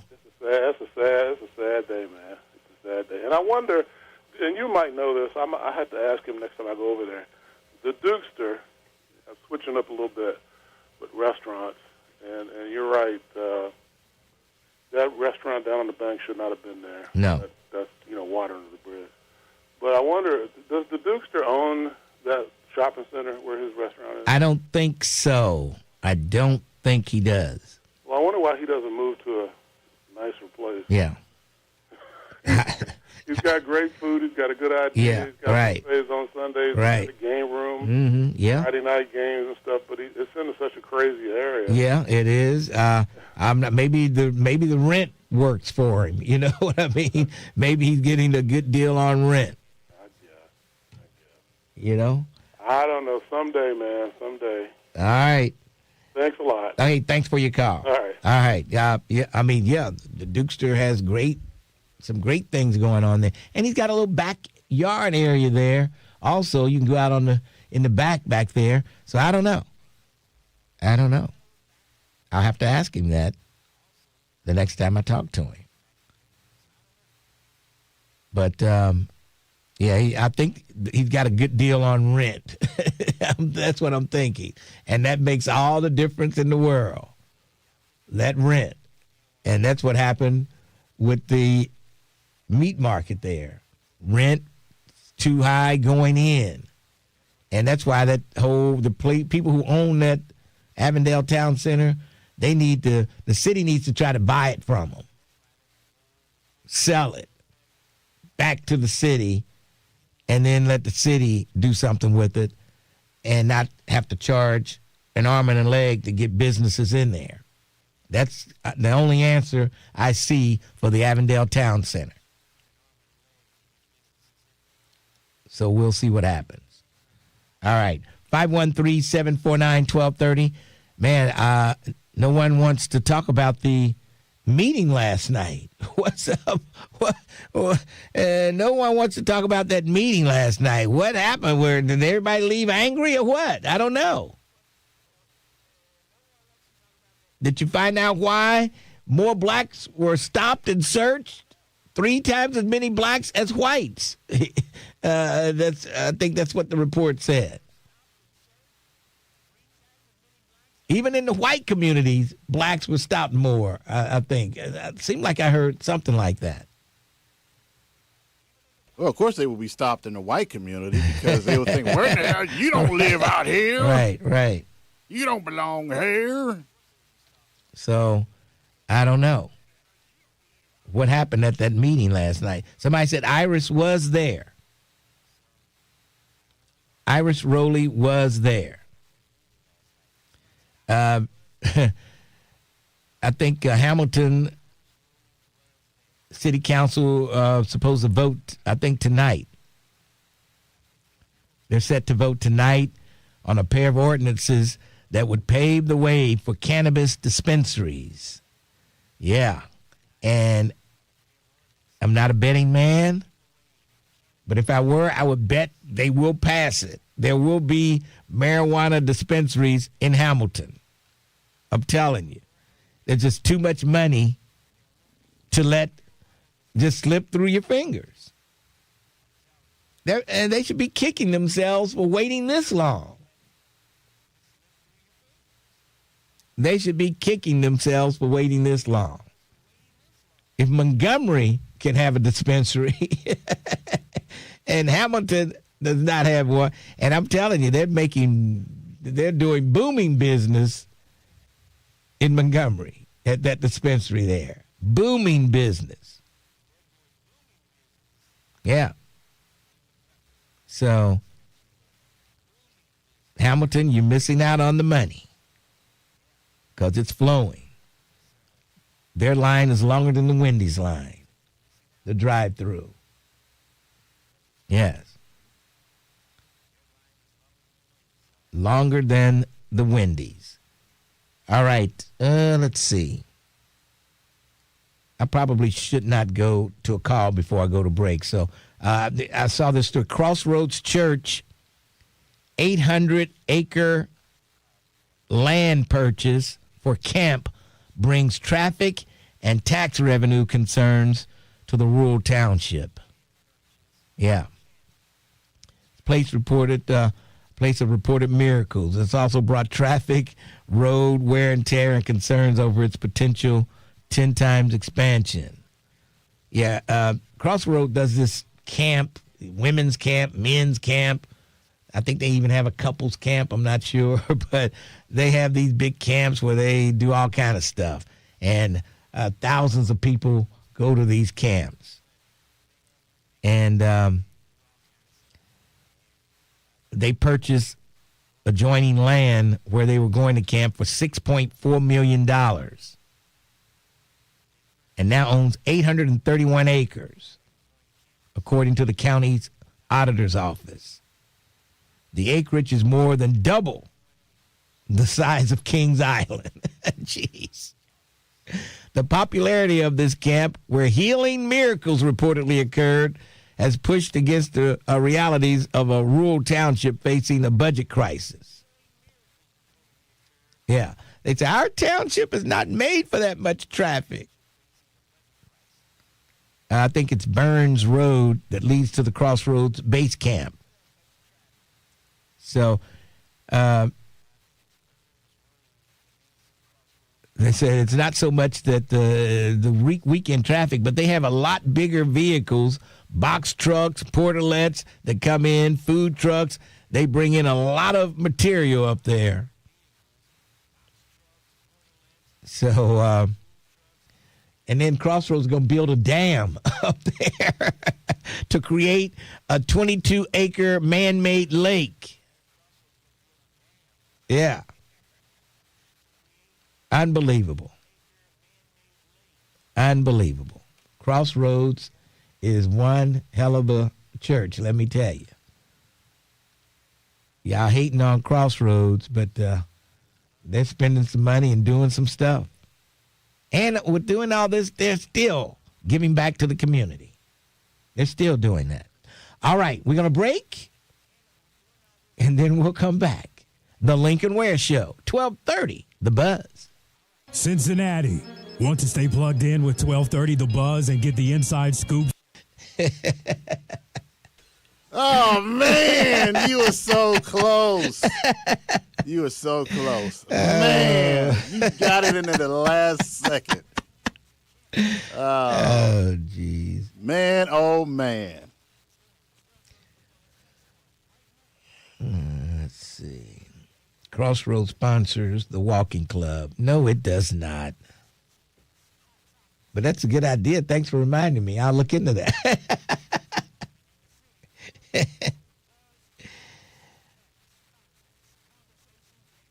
You go to the 1145 Jericho Hammonds. That's not our Jericho.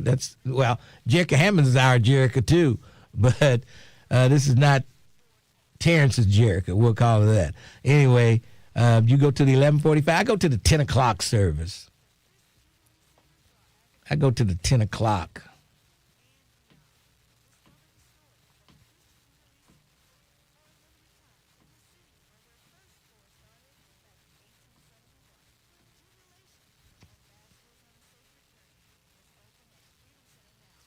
Crossroads and City Gate ran at the same people. Okay. Oh, boy. Don't worry, Terrence. Lincoln is going to mess up and miss the time for a break.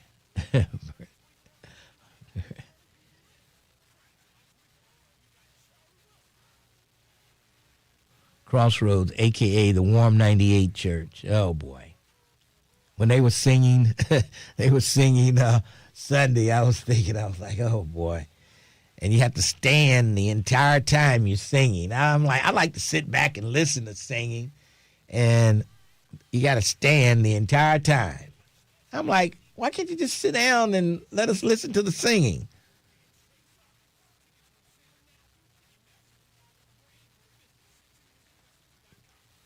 No, Crossroads and City Gate are not run by the same people.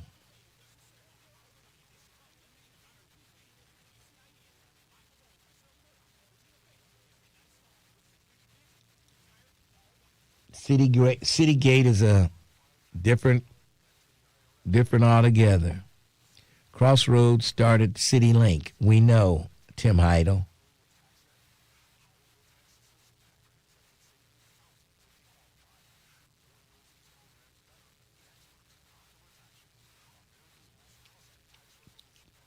Ron Dula. Can somebody else call me that was at the meeting? I was hoping you got to him before break. Yeah, I know you were. You knew it was going.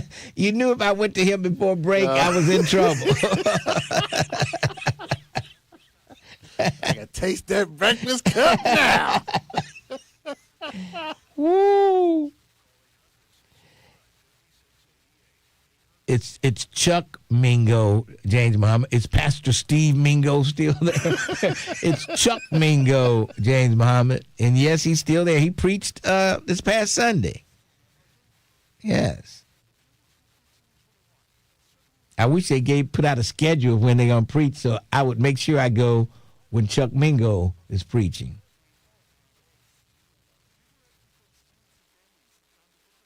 /get started. Catch up. Get support. Graduate. School not working? Banyan High School will. Did you miss something? Catch the rebroadcast. Do it again. For the full schedule, go to thebuzzcincy.com.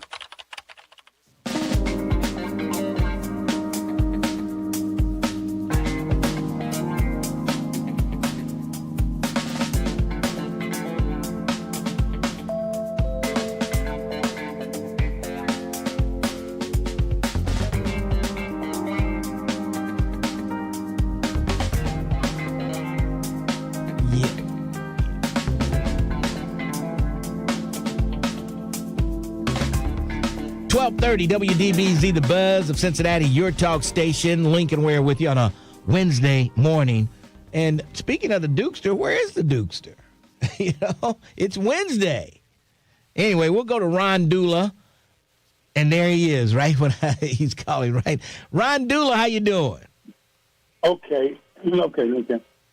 So I went to the meeting last time, and I wasn't there 15 minutes after the meeting started. And I'll tell you why. They comprise that information, and I think they said from 2006 to present. And from 2019 till present, everything has been improving. The black stocks have been improving. And if I'm mistaken, please, because I don't hear nobody else calling. And this is the mistake the people are making. There are people like me out here. I'm going to vote. I'm going to vote for the best candidate. Now, we cannot lose the Democratic stronghold that we have here in Cincinnati. Okay, what does that have to do with the meeting last night? What does all this have to do with the meeting? Because it was bull shiggity.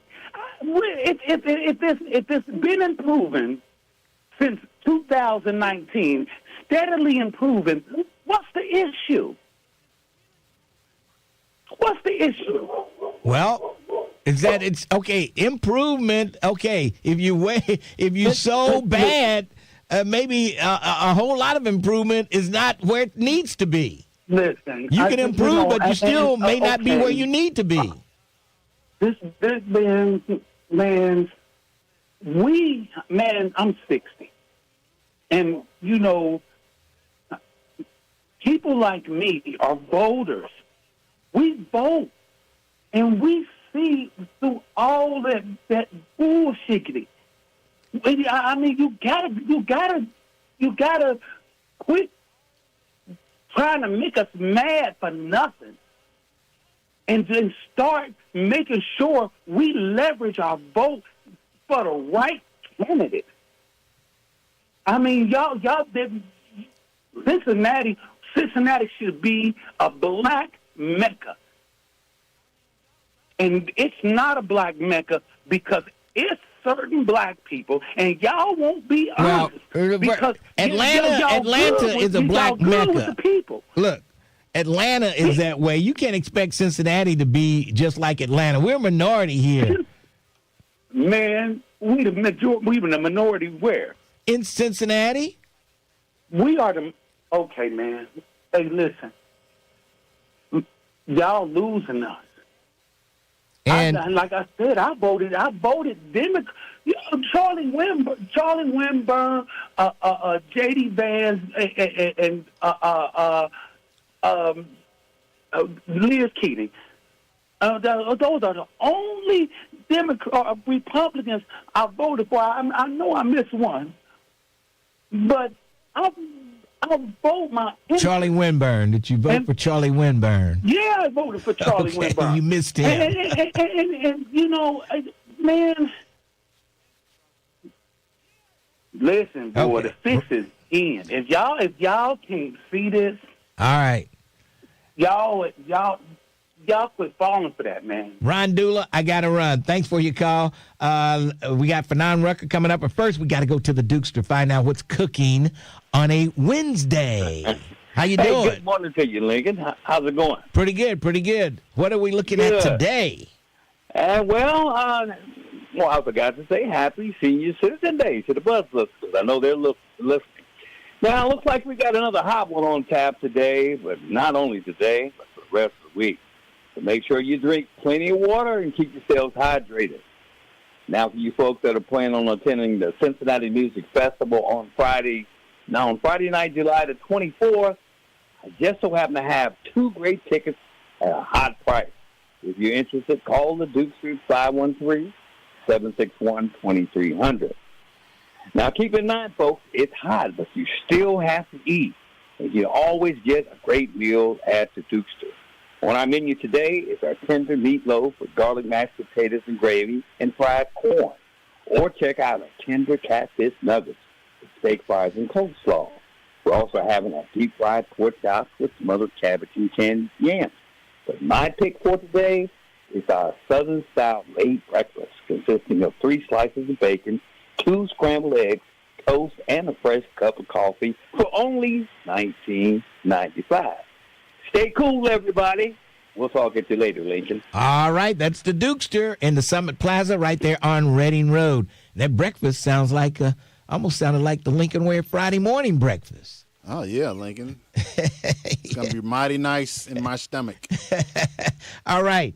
Fanon Rucker was at the meeting last night. Let's hear what former judge and now attorney for the Cochran firm had to say about the meeting. How you doing, Fanon? I'm great, Lincoln. How are you this morning? I'm hanging in there, hanging in.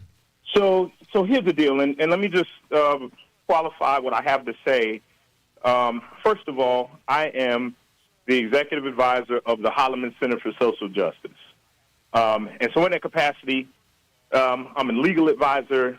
I also assist the executive director in engaging with municipalities and police departments on helping them with their best practices and making sure that we don't have any critical incidents like we saw in 2020, which is what started the Holloman Center in the first place. So this presentation was part of a community forum to discuss what we've been talking about for the past 3 weeks, and that is the Campaign Zero's findings. Yes. The background on this is that the Public Defender's Office and their attorneys were seeing some stuff as they're representing the community. And they, kept going to their supervisors, and they said, you know what, well, we need to do something formal to really look at this. They were aware of the contact cards, which, originated from the collaborative agreement. So getting into last night, this was the second. I know that there's also a city conversation on Thursday that's going to be held at New Prospect. And certainly in all of these are not supposed to be echo chambers where the people who are doing these reports and officials are talking to each other. These are supposed to be community events where the community is invited to show up, get the information, ask questions, get clarity, and truly to make recommendations about what we need to do to make this situation better. And we say better because the statistics cannot be denied from the information in these documents. I mean, you just can't. Yeah. You can question the methodology, which is what the city is doing right now, and they want to do their own audit. But this comes from the officer's own document. But anyway, last night it was a packed house, which was good to see. I was there from the beginning until after Chief Henney and Scotty spoke. Our NAACP president, David Whitehead, was the moderator. When I left, I know next up was the Public Defender's Office and representatives from their office. There's a new Public Defender, Angela Chang, who is a great leader, newly appointed. And then there was going to be community conversations. They had no cards on the table so people can ask questions and get advice. What I truly appreciated from Scotty and the chief was an acknowledgement that I think the words were, we apologize, we dropped the ball. Dropped the ball meaning this information was available to us. And it took an outside agency to come in and to ask for the documents that the city has been collecting since the collaborative agreement, as required by the collaborative agreement. The information is from 2009 through 25, so 16 years worth of data. And, when the report first came out, there was criticism, there was argument, and so the group went back and reanalyzed some of the information and said, look, we're not concluding that something here was done maliciously. We're just showing you the facts. Deal with them how you want to in policy so that we're not talking about inequality. I'll be honest with you. My first thought was, if you believe that more black folks are stopped in certain areas, it's probably part of the city's, policy or intentional effort to do what's called address broken windows. Mm-hmm. That's a policing strategy where you address small stuff to help to steer off any larger bigger stuff that may happen. Yeah, okay. Hold on a second. Fanon, I need to take a break, and then we'll come back. It's the Lincoln Ware Show, 1230, The Buzz. Bringing you the stories that go beyond the headlines. The Tavis Smiley Show. This is Tavis Smiley. Join him every weekday from 7 p.m. to 10 p.m. for impactful interviews, bold discussions, and the perspectives you won't hear anywhere else. The Tavis Smiley Show. Weeknights, 7 p.m. to 10 p.m. 1230, The Buzz. What happens when someone calls 911? A calm voice answer. A trained professional takes control. Help is on the way because of them. Now you can be that voice. Join Cincinnati's team of first responders as an emergency 911 operator at the Cincinnati Emergency Communication Center. For over 95 years, Cincinnati Emergency Communication Center has answered a call. Now we're looking for more people like you, focused, compassionate, and ready to make a difference. Learn more about the role and apply today by visiting cincinnati-oh.gov/ECC. Applications closed July 20th. Whether it's help with hormone therapy, weight management, or sexual health, every woman should have access to affordable prescription medication and personalized care that understands the whole woman. Join me, Dr. Doug Lucas, clinical lead of hormone optimization and longevity at LifeMD, along with other leading experts on the podcast, Here's Something Good on Women's Health and Longevity. To learn more, go to lifemd.com. We are here for you, Hamilton County. The 513 Relief Bus is officially on the road in 2026 to provide no-cost resources to you. Free health screenings, assistance with birth certificates, home and rent issues, child support and care, youth and adult employment, and much more. Sign up today to receive updates and alerts. Visit 513relief.org to stay in the know. That's the number 513relief.org. Get the free assistance you need with the 513 Relief Bus. Visit 513relief.org. Hey, this is Lincoln Ware for Jeff Weiler Eastgate Used Car Mega Store. That's right, 9 different new car brands in one location. Not sure what make or model? No need to drive around town. We are one stop. Over 400 used cars on site.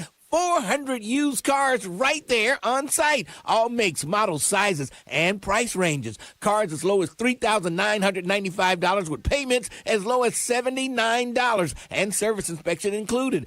Guaranteed financing, no matter your past or present credit situation. We can get you approved. First-time buyer programs, college grants, incentives, lease, finance, or cash. Visit our friendly staff who are held to a high level of integrity ethics. Come on out to the Jeff Weiler Eastgate Used Car Mega Store, Route 32 in Batavia. Come on over, check us out, Jeff Weiler Eastgate Used Car Mega Store. The views and opinions expressed in this program are those of the host and guests and do not necessarily reflect the views of Urban One Incorporated, Radio One, or any of its subsidiary companies. You're listening to The Lincoln Ware Show. Unbelievable. On your talk and information station, 1230 The Buzz. 1230 WDBZ, The Buzz of Cincinnati, your talk station. Don't forget, I'll be over at Jeff Weiler at the Mega Store on Route 32 in Batavia this coming Saturday from noon till 2. So if you're in the market, come on over and check us out at Jeff Weiler. All right. We were talking to Fanon Rucker. Going to finish up talking to Fanon. Then we got the superintendent of Laughlin Schools, Bob Longworth, will be coming up. Fanon, continue. So, yeah, but I don't want to prolong this. What I want to suggest is people are seeing these headlines and seeing these press conferences. What I truly encourage people to do, if you're really interested, and I would hope that people are, because this is our community, this is where we live, if you're really interested, go to David Whitehead, who's the president of the NAACP, go to NAACP's website. Mm-hmm. They posted the whole forum and these forums on their page. You can watch it for yourself, where they go through some of the slides and they go through some of the statistics. We have to, and I'm critical of some of my friends because they'll read a headline, they call me, I'm like, oh my God, no. Read the article. Yeah, right. Like literally look at it for yourself and absorb it. Mm-hmm. My pastor always tells me, don't take my word for it. Read it for yourself. Yeah. The perspective that we hear and that we absorb a lot of times is somebody else's perspective. We internalize it and repeat it as if that's the truth.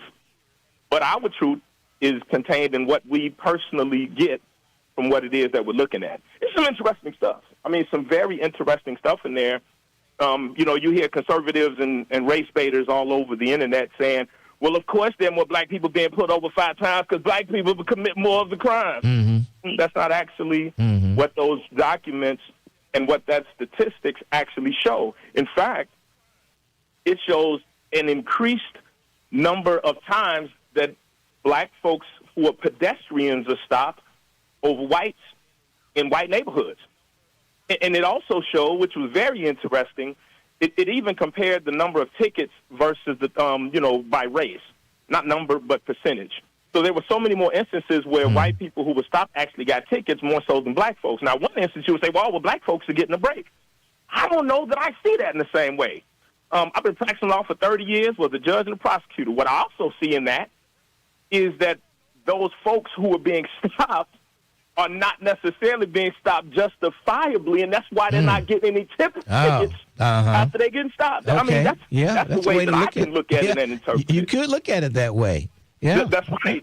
So you can stop, and then the pat-downs and searches, there's a significant disparity.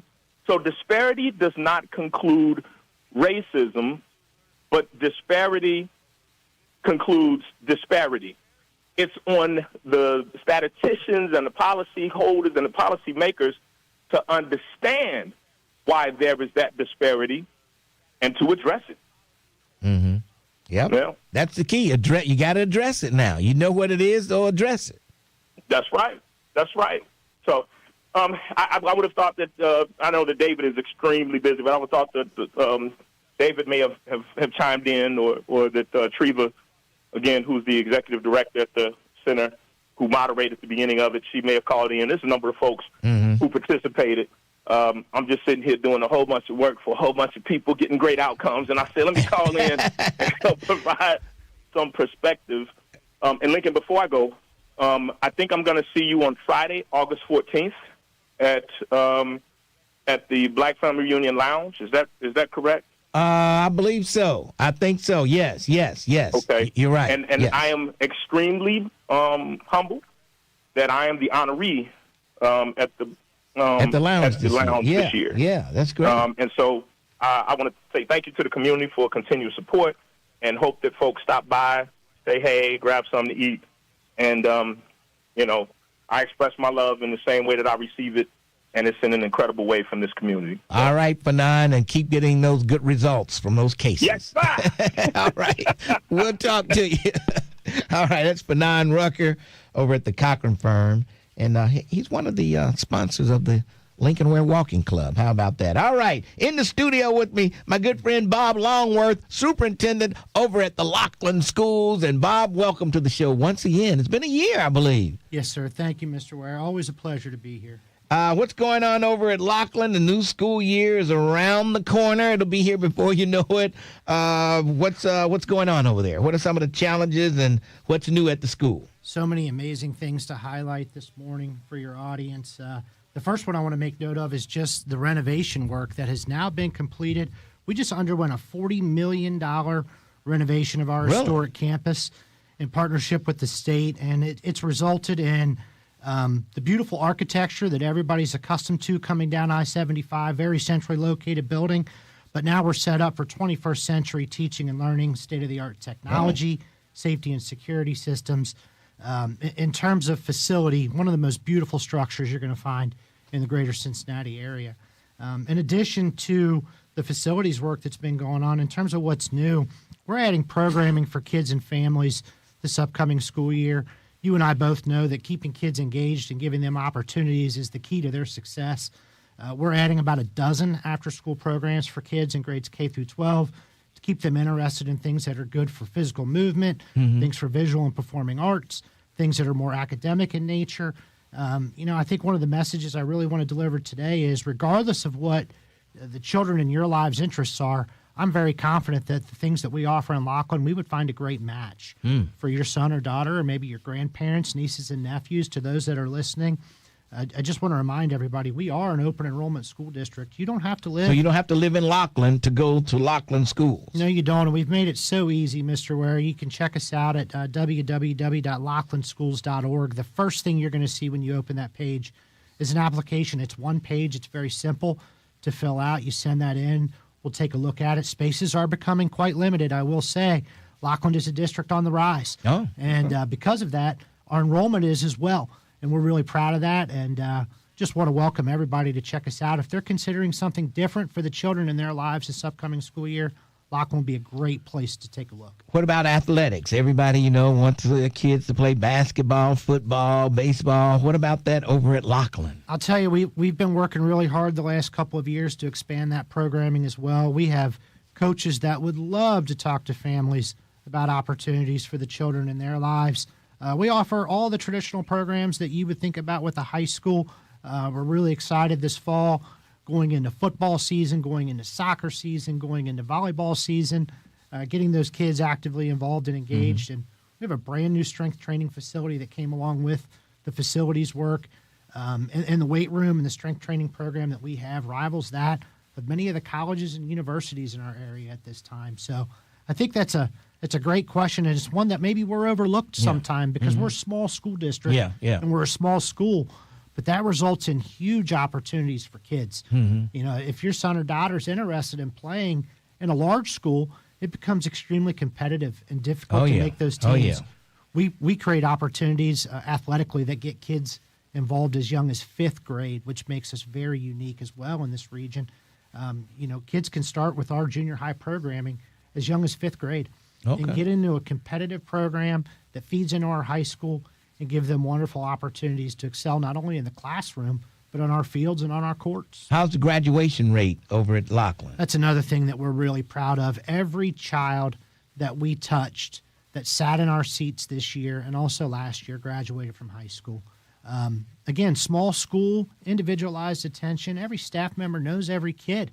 And what goes along with that is a sense of ownership that you just can't find in a larger district. I've worked in the largest school district in the area, and I've also now worked in the smallest. And I'll tell you, there are wonderful advantages to both. But if you're worried about the individualized attention and just the supports needed to make sure kids are successful, I would really encourage families to consider a small school district in that regard. Okay.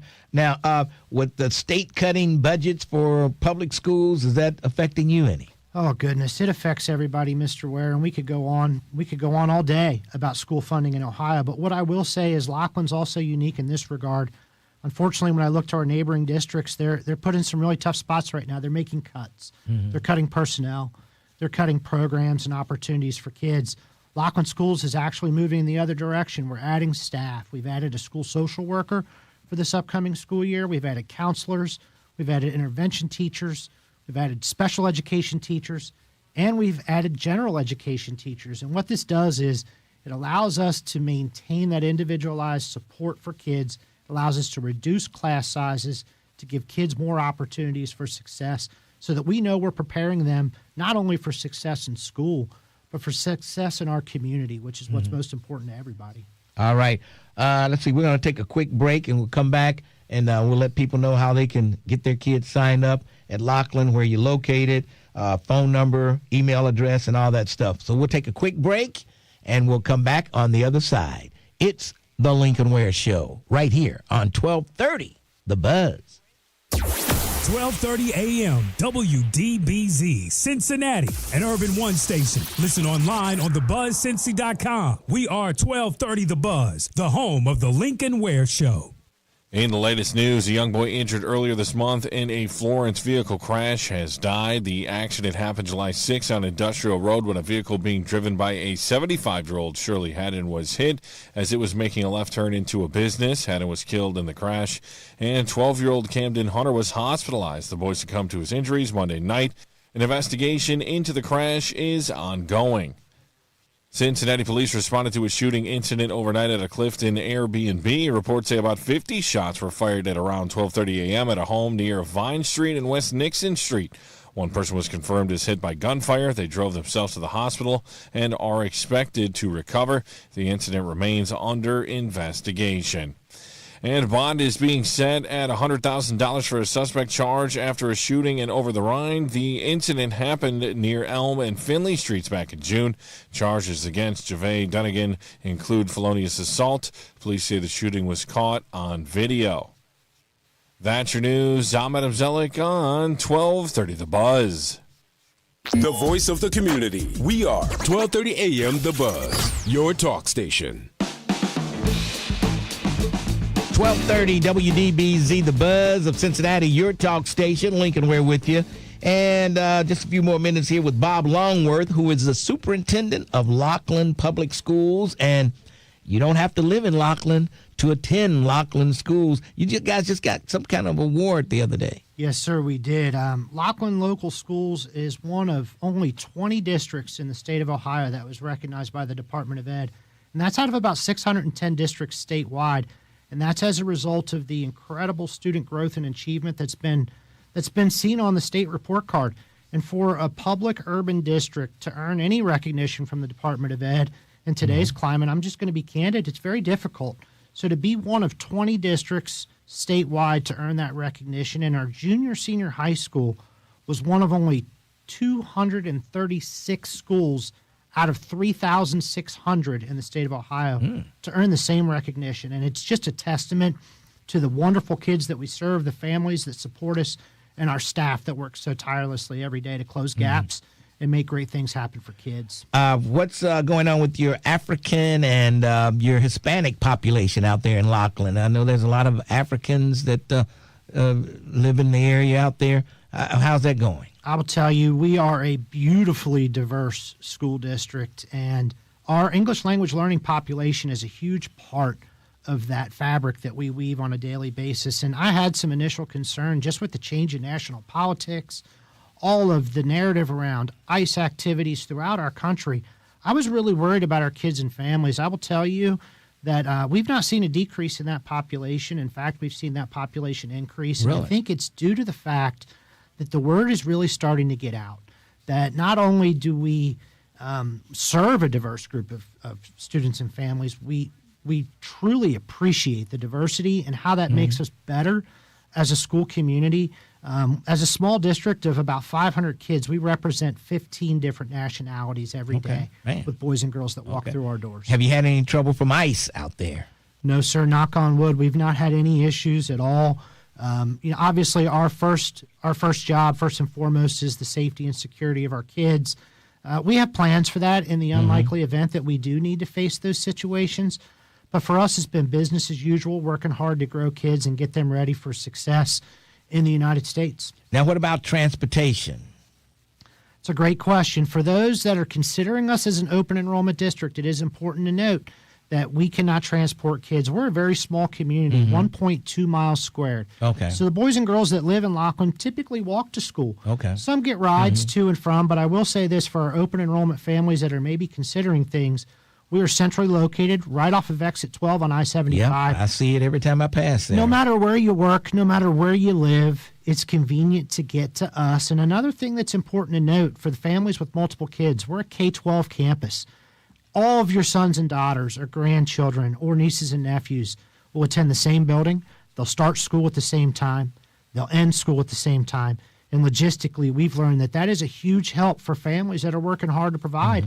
It's very difficult when you're sending kids to a variety of buildings with different start and stop times. And for that reason, we've made ours consistent to make it convenient for families. I know you had some trouble with the neo-Nazis. You were one of the people that spoke out against the neo-Nazis. Where is that? Any word on that or anything? I will tell you, things have been really quiet in the community in that regard. I just think it's important to emphasize that that was a traveling group that didn't represent the community that we serve or our community at large. The amount of support that we received as a school district for our kids and families was really overwhelming as a result of that. And while there was some political strife that went along with it, I will say that we've worked really hard over the last 2 years now to bridge those gaps and come back together as one united and just try to do what's best for kids and families that we serve every single day in the village of Lockland. All right. What's the web address if someone wants to enroll their child at Lockland? Oh, I sure hope that they'll take a minute to check us out. Please go to locklandschools.org. The very first thing that you're going to see when you open that page is a link to our open enrollment application. If you would prefer to call, please don't hesitate. That number is 513-563-5000. And we'd be happy to honestly just have a conversation. Let's figure out, is this a good option for a family? Is this a good option for your kids? And let's work hard to make it work for everybody. All right. Thank you for joining me. Appreciate that. Bob Longworth from Lockland Schools. Thank you for stopping by. Thank you, sir. I appreciate the time. All right. Let's move along. Doug Springs, you're up next. Yeah, man, I'm here. You got me? Yeah. I've been calling for you all morning. Yeah, I was on my way to the doctor's office when I heard. So I got my out of the doctor's office. So I would like to say, Lincoln, Channel 9, I saw you. Okay, I'm going to say, yeah, okay. I was kind of surprised. I was kind of surprised. I didn't really pay that much attention to the cameras. But Lincoln, I did hear Judge Fanan Rucker, and I don't have the education or the expertise that the judge has. Nor do I see the same way that the judge. Mm-hmm. And it's not a sign that I'm criticizing what he said or anything like that. I just have a different perspective. Yes. Lincoln, in 1968, right after the riots of the early 60s, they came out with the Kerner Commission report. And it dealt a lot with the police and black community relationships here. And Cincinnati was one of the cities that they highlighted. And since that time, since 1968, which would be almost 68 years ago, there's been several police black community reports issued to the city of Cincinnati specifically. And most of those reports, I was there, I was present, and some of them I even gave a little input. But over the years, the recommendations have been basically forgotten. So what happened last night, and like Judge Rucker said, Scotty and the interim chief said they dropped the ball. Mm-hmm. Yep. Lincoln, I've been hearing that for black people in the city all my life, that when it comes to us, the ball always gets dropped. Well, see, but the thing about it, when they drop the ball, we don't tell them to pick it up until years down the road. We never tell them until it's too late. And that's because, Lincoln, the leaders that we have today, as far as, and I'm talking about elected officials, they don't really have our interests at heart, I believe. Because if they had our interests at heart, they would not let the balls drop. Mm-hmm. They would stay on it. Yeah. They would keep the community informed. They would keep the community aroused. And unlike them, today our leaders are basically go along to get along. And I'm not saying any particular leader, black elected officials.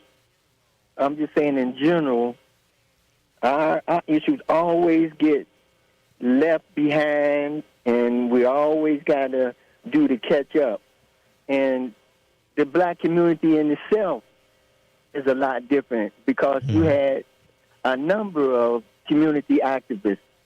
Now we only got a few. Yeah. And out of those few, there's, Iris is probably the most strongest that we have, and she's been the most strongest that we had for a number of years now. Mm-hmm. But she came out of the old school genre or whatever, but she came out of the old school learning. She had people in her family as well as people in the community, keeping her with knowledge. So Iris is by far the best that we've got.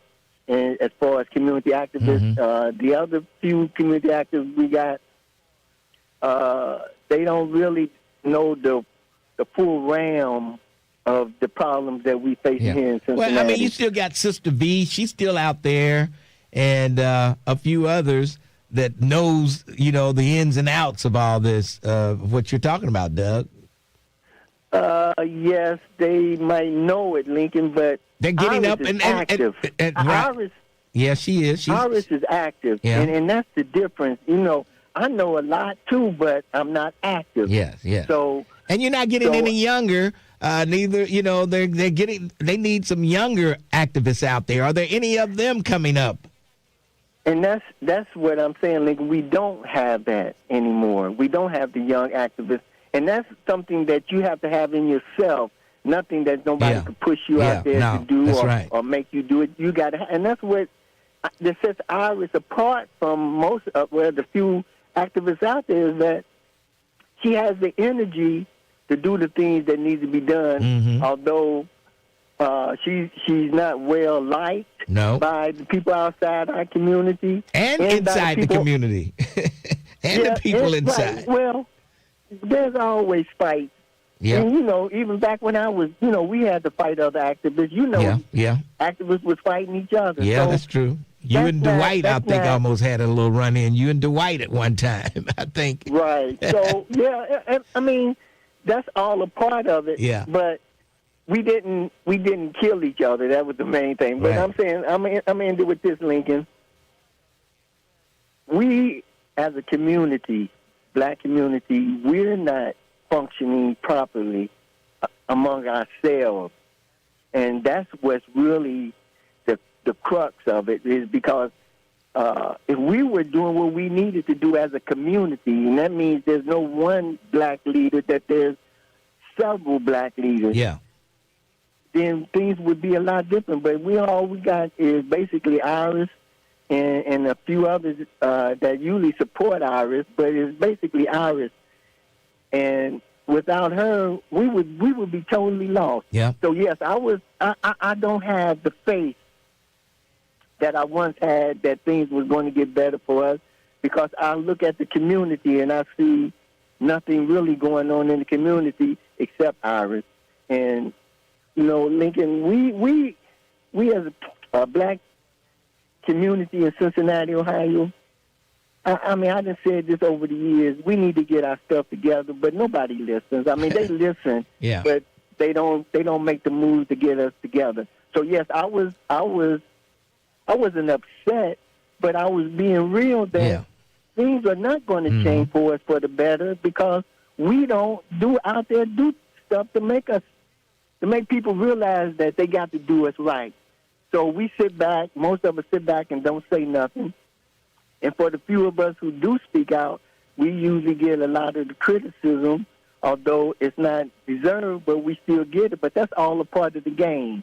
So, Lincoln, I hope, and that's all I got now, Lincoln. It's hope. I hope. Keep hope alive.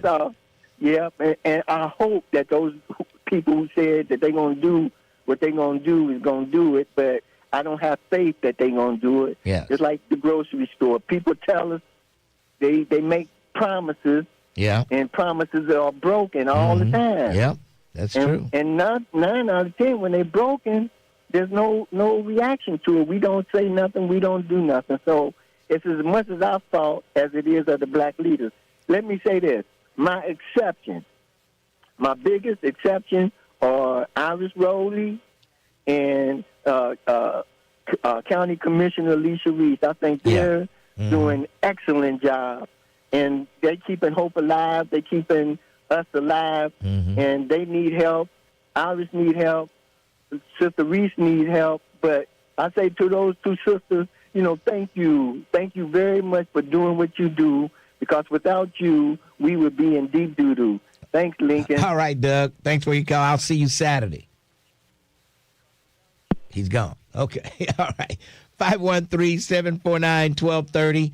Lincoln Ware with you. Speaking of Saturday, it's picture day at the Lincoln Ware Walking Club. So don't forget, if you don't have a shirt, you can't. We're not giving out any shirts on Saturday. You can't show up and say, I'm going to get a shirt and be in the picture. No, you got to already have your shirt. Saturday, be there around 8:15, because it's going to take a minute herd. It's like herding cats. You ever see? Everybody's going this way, and then running up. They getting ready to take the picture. You see people get out their car running. Hey, wait a minute! It's crazy. So 8:15, be there. Do they really do that, Mr. Ware? Oh, believe me. Do they really do that? You At just the last don't know. minute. And then one lady, I think we had the yellow shirts? We had yellow shirts. She couldn't find her Lincoln Ware Walking Club yellow shirt, so she just wore a yellow shirt. Really? And it wasn't the same color yellow. I'm like, please.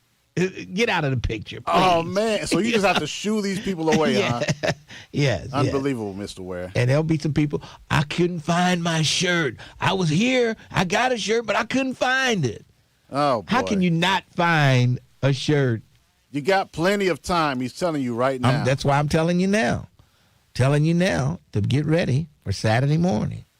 Yeah. All right. And I keep forgetting the name of that park in Forest Park. It's called Central Park. I think it's called, is it Central Park? They're having that men's health fair up there this coming Saturday, and I'm going to send the men from the walking club over there on Saturday to participate in that. Yes. So there you have it. Can you bring the walking club over? They act like, I don't know what people think. I don't know what they think. You can just pick up the whole walking club, bring them somewhere and sit them down there. I don't know. But anyway, what can you say? Central Park. Yeah, Central Park is the name of the place in Forest Park where they'll have that men's health fair. Yes. All right. Let's take a break. You thought you had me, didn't you? What does your clock say, Mr. Ware? It says... I'm going to tell you what the official clock says. The official clock says 12:16. Oh, okay. Yeah, mine says 12:16. Yeah. Okay. So it looks like you're a little... You don't have to break. Looks like you're 1 minute on either side. You're good. Now you want to bend the rules. Okay. I see how you're doing it, Mr. Ware. Let's take a break. It's just one breakfast cup, Mr. Ware. It will come. Okay, Sheesh. I'll give it to you. 1 minute, I'll give it. And I think you lulled me into that. You were talking to me. Does that really happen? And I lost my track of the time talking to you about, do people really run up there and wave like that? Do they really do that? And let's take a break. We'll come back. 12:30, The Buzz. Hey, y'all, what up? This your boy, Ricky Smiley. I want to drop you an invite to something a little more personal. This. Oh, boy. Unbelievable. Unbelievable. Well, I go to practice today after the show. There will be no after show today. Oh, that's right. Yeah. You got to do your Today thing I there. practice with the Symphony Orchestra. Oh, okay. The CSO. So now you won't be so nervous coming up. Maybe I won't be after I practice. Yeah, Get the practice in. You know what to do. So, yeah, get the practice in. Yep. So we'll see. Don't forget Friday, the Brady Block Party at the Woodlawn Community Center Fields. Yes, for the Lincoln Ware Yankee Doodle Dandy. Yes, sir. It's going to be great. Oh, boy. Lincoln, do you have a top hat? I am not conducting the Symphony Orchestra in a top hat, but I do have one, though. A prop from Halloween. I was Abraham Lincoln. Oh, really? Wow. Yeah, but your top hat for this, it'll have to be the red, white, and blue, like the Uncle Sam top hat. Oh, boy. No, I don't want to have a red, white, and blue. No.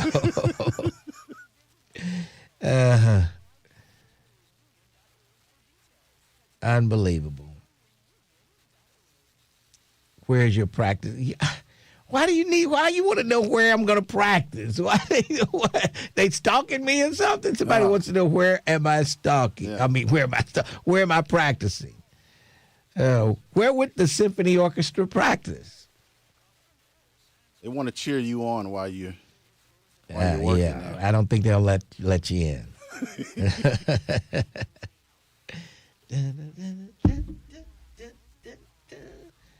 They say it's going to be a chance of a scattered shower. So scattered could be downtown and not in Woodline. It could be in Kennedy Heights, but not in Woodline. So that's what scattered means. Oh, I'm glad you cleared that up. Yes.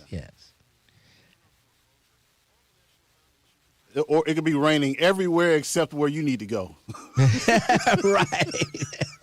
The only bright spot in the city. Yes. Terrence is on cloud 9 that he's getting a free breakfast. Lincoln's going to get it for free. Oh, boy. He doesn't have to come out of his pocket for that. Oh, man. Oh, boy. All that. 1 minute. And Lincoln, you made the rules. You said, I'm going on time today. Yeah, but you lulled me to sleep. No, I was getting ready to go. Do they really do that? Do they really run up and that was a legit question. I really was wondering about that. Yes. On to thebuzzcincy.com.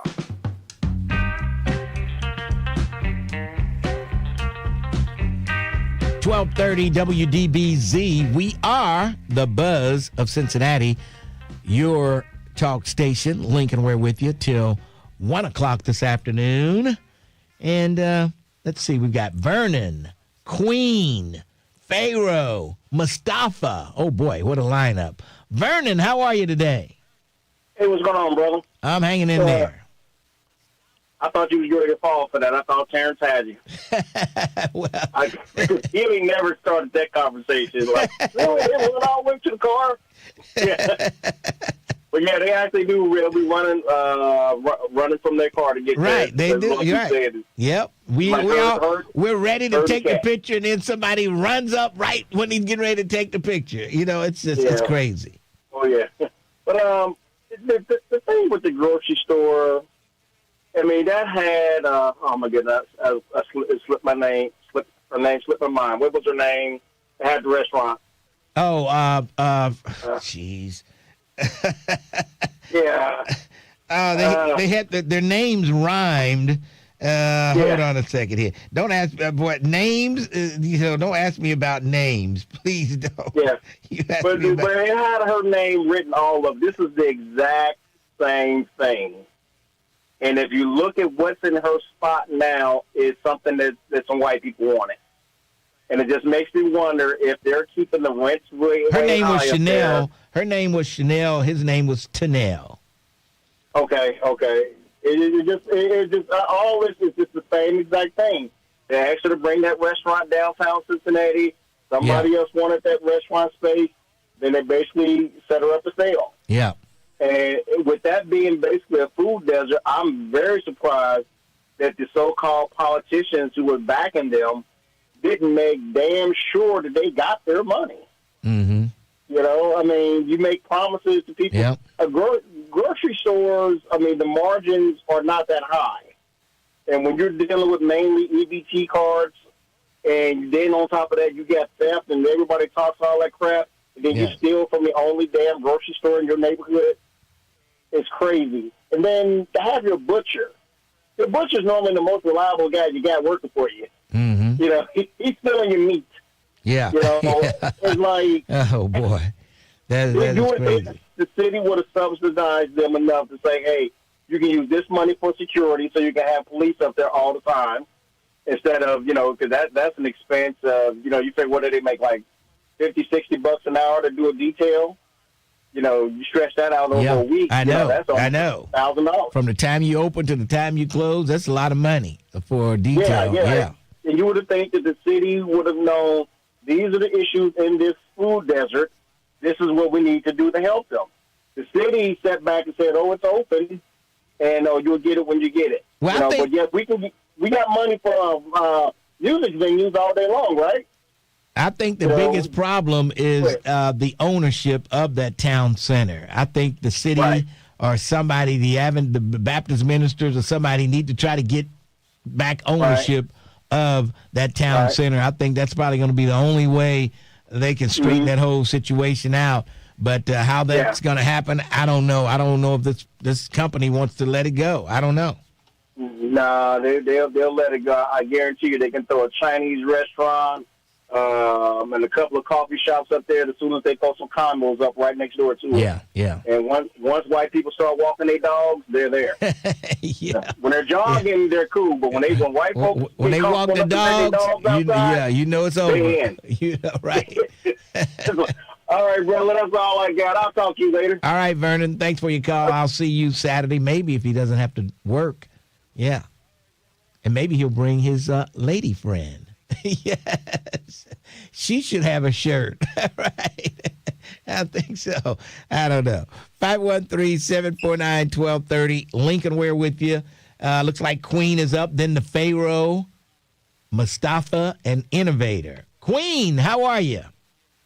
And so I coined the phrase internal evidence because it gives insight into data on a yearly or on a 100-year so basis.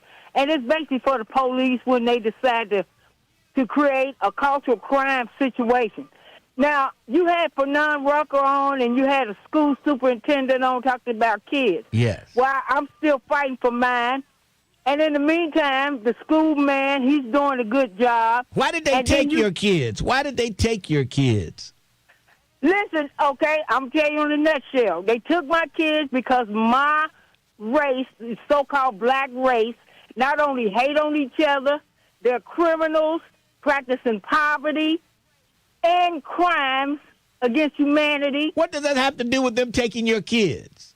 Okay, let me tell you. You got Fernand Rucker. He's work for Cochran Law Firm. Yes. He just called our children criminals. No, he didn't. No, he didn't. He never called children criminals. Said, okay, he related a fact. The black culture are criminal-minded. Now, no, he didn't say. No, he said that's what the police might imply or something like that. He said police already know it. You cannot advance the human race without the children and the police.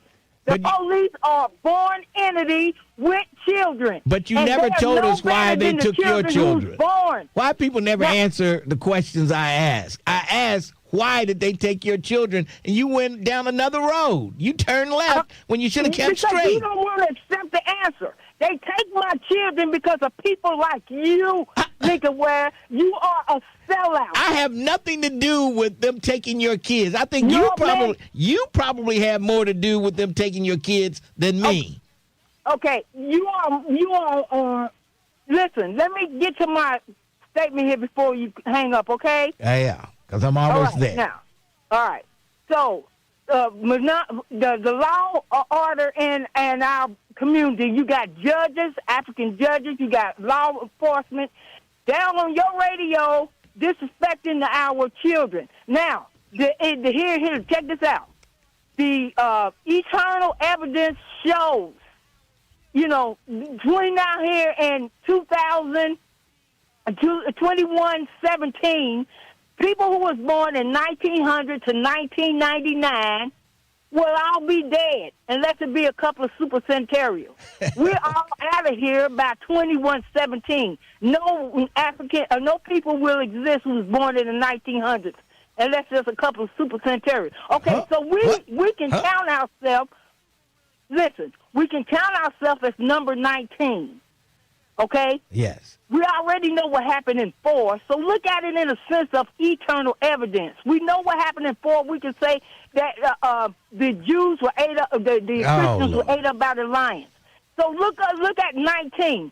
Look at number 19, the 1900 race of people born in the 1900s.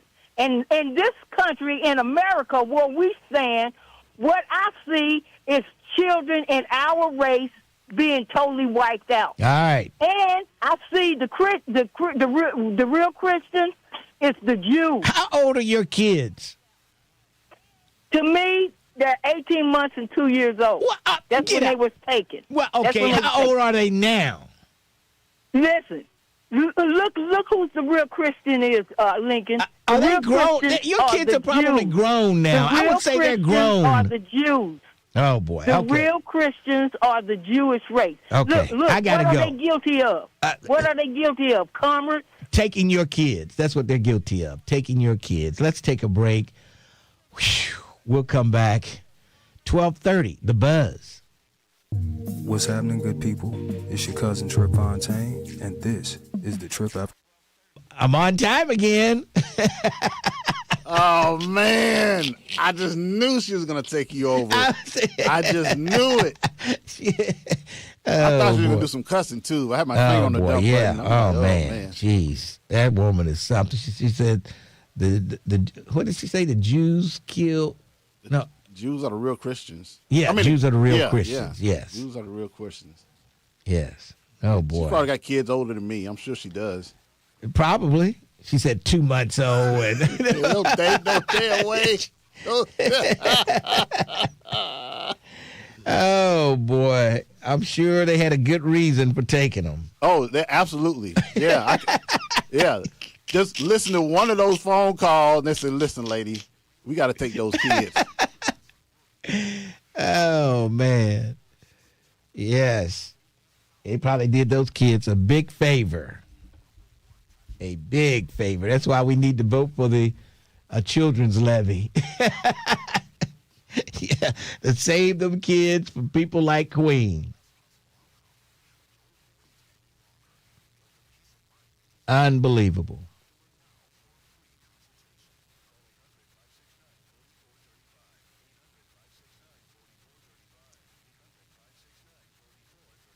You know, the kids probably wanted to go. Oh, boy. Unbelievable.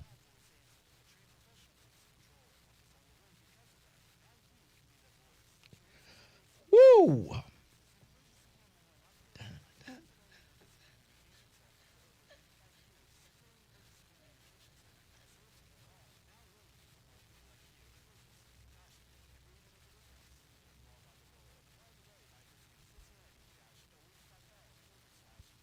Vernon says, somebody having their children taken is not a laughing matter.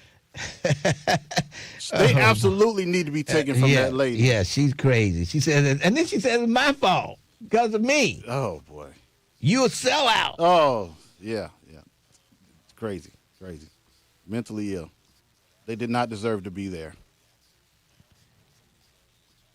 Believe me, I know. I've seen how old Queen is. And the 2-month-old baby wasn't recent. Trust me. It wasn't recent. Let me tell you. Oh, boy. Now, her baby's got babies.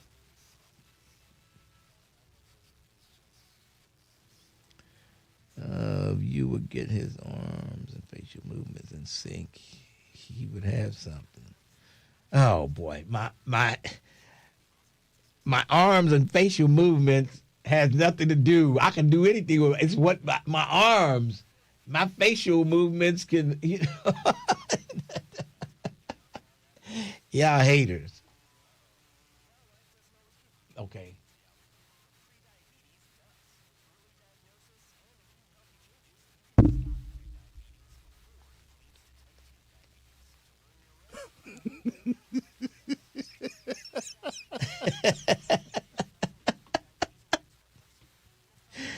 Oh.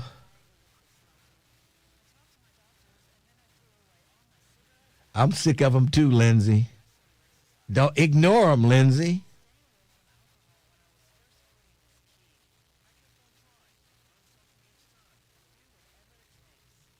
What's up, Jerica?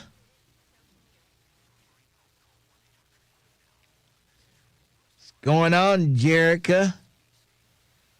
Did you oversleep again today? Man.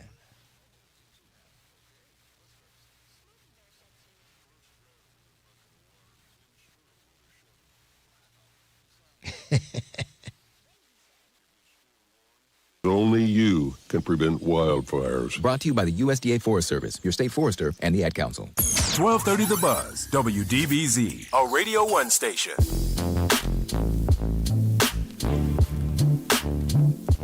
.30 WDBZ, the Buzz of Cincinnati, your talk station. Today I practice with the CSO Orchestra. And I was practicing a little bit, and of course YouTube talking about my facial expressions. Wow. I don't think your facial expressions have anything to do with your arm movement. So I can look any way I want to look.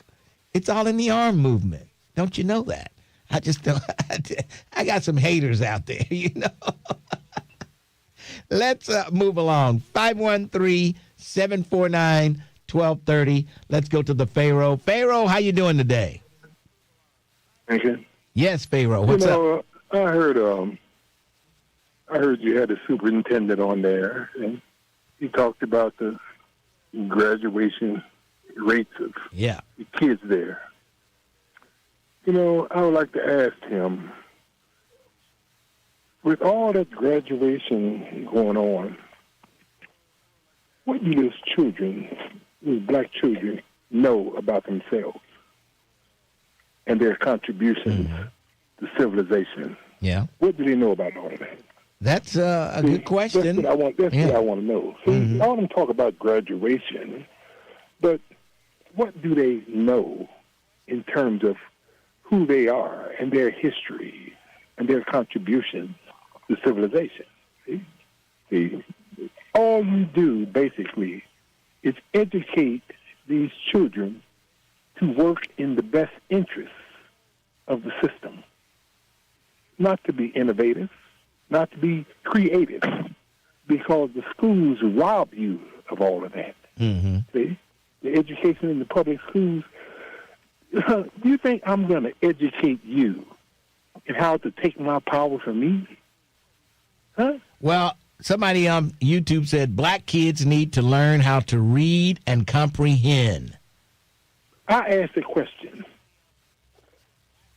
Am I going to educate you for 12 or 13 years in school to take my power from me? Well, I educate you to work in the best interests that I already have established. If you learn how to read and write and do the basic things, math, you can do that on your own. You can. So then, do they do that with white children? What do you mean? Teach them the math and that's all to it? No. They teach them to be leaders of their society. How do they pick up where I left off? How do they teach them that at teach school? Them their history. Where do they teach them this at?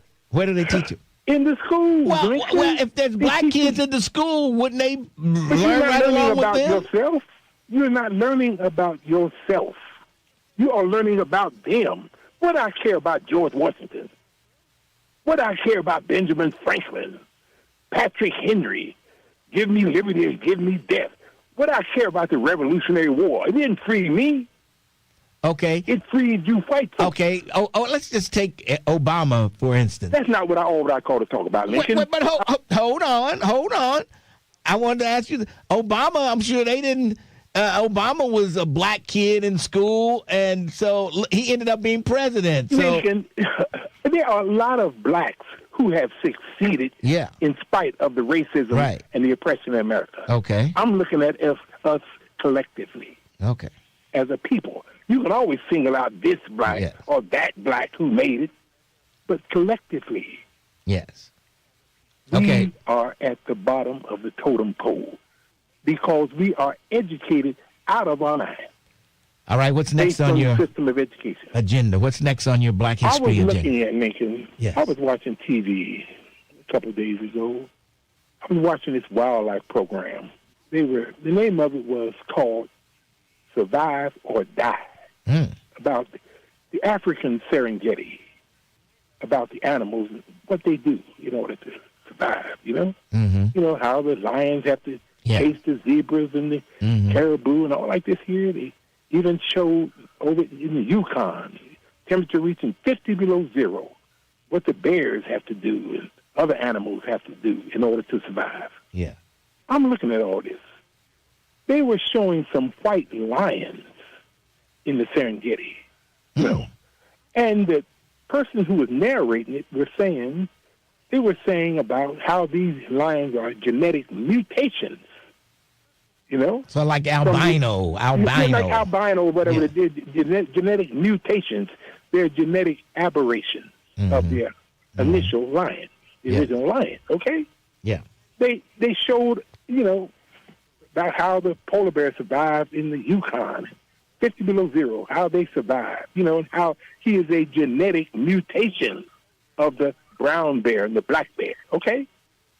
And I'm saying to myself, okay, I hear all of this you're saying. The narrator was narrating the program.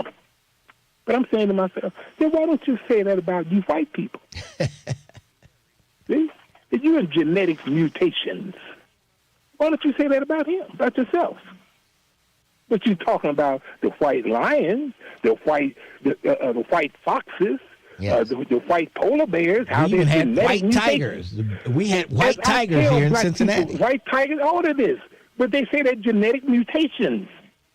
You know, but why don't you say that about yourself as a white person? Yes. When it comes to the human family. See? That you are a genetic mutation. You're not the original man. You are a mutation of the original man. But you won't say that. Yeah. See? Oh, you was created by God. Yeah. God created me, you know. Pharaoh, you make a good point there. But you'll talk about the animals, these white animals, being mutations of the original black this or black that, you know. Pharaoh, I thought about you last night when I was watching the All-Star game. I thought about it too. Yo, they really showed black people off, didn't they? The boys, the men, Patti LaBelle. Oh, they really showed them off. Oh, we're very happy in America, Lincoln, because we know the world is looking at this All-Star baseball game. Oh, the world is looking at it. So we want to show our ends as being happy that we brought them from Africa. Right. Pharaoh, I gotta go. The whole purpose of them putting them out there. You might say, well, they're showing this person or this black person because they're giving them exposure. Did Patti LaBelle need exposure? No. But she was in Philadelphia. She's from Philadelphia. I don't know where Boys and Men. They from Philadelphia too, maybe. Yeah, both of them. They weren't. But I'm saying, but why would you have these people? So you can't say, well, they're doing it because after all, they up and coming and they trying to get exposure. They're already known. You put them out there to show that these people are happy. Even though they criticize us and our society that we have established, but they're happy. Yes. Pharaoh, you were on my mind yesterday when they said, and singing the national anthem, Patti LaBelle. I said, oh, boy, Pharaoh is swinging at the air now. He's fighting mad. And then they didn't stop at Patti LaBelle. Boys and Men. I was like, oh, Lord. Unbelievable. All right, let's take a break, and then we'll come back. 513-749-1230. Lincoln Ware with you. And we'll have, I'm going to break on time, so we'll have quite a bit of time between now and the end of the show. So if you want to jump on, you can do that right now at 513-749-1230. The Lincoln Ware Show, 1230, The Buzz. Lincoln Ware is on demand. On demand. That's right. Listen to the Lincoln Ware Show when you want.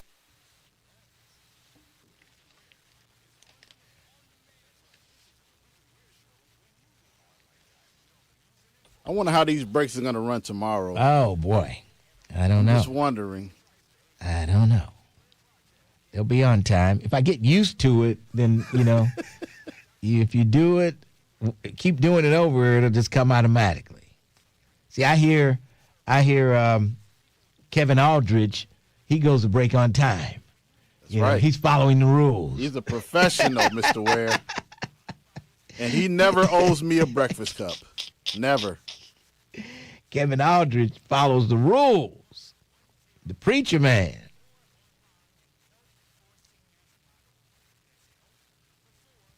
It's 2026. All of us should be studying science, math, engineering, and technology.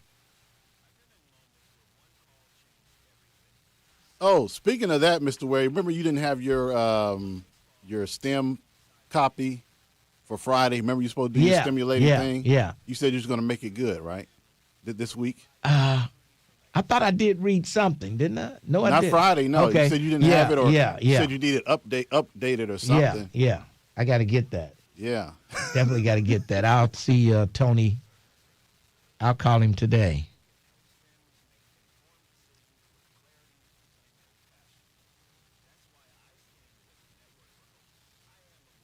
I thought I did that, though. I thought I found something. You told me, well, it's got to be updated or something. So you say, either, I make it good on Monday. And it never happened. So let me see here.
Okay.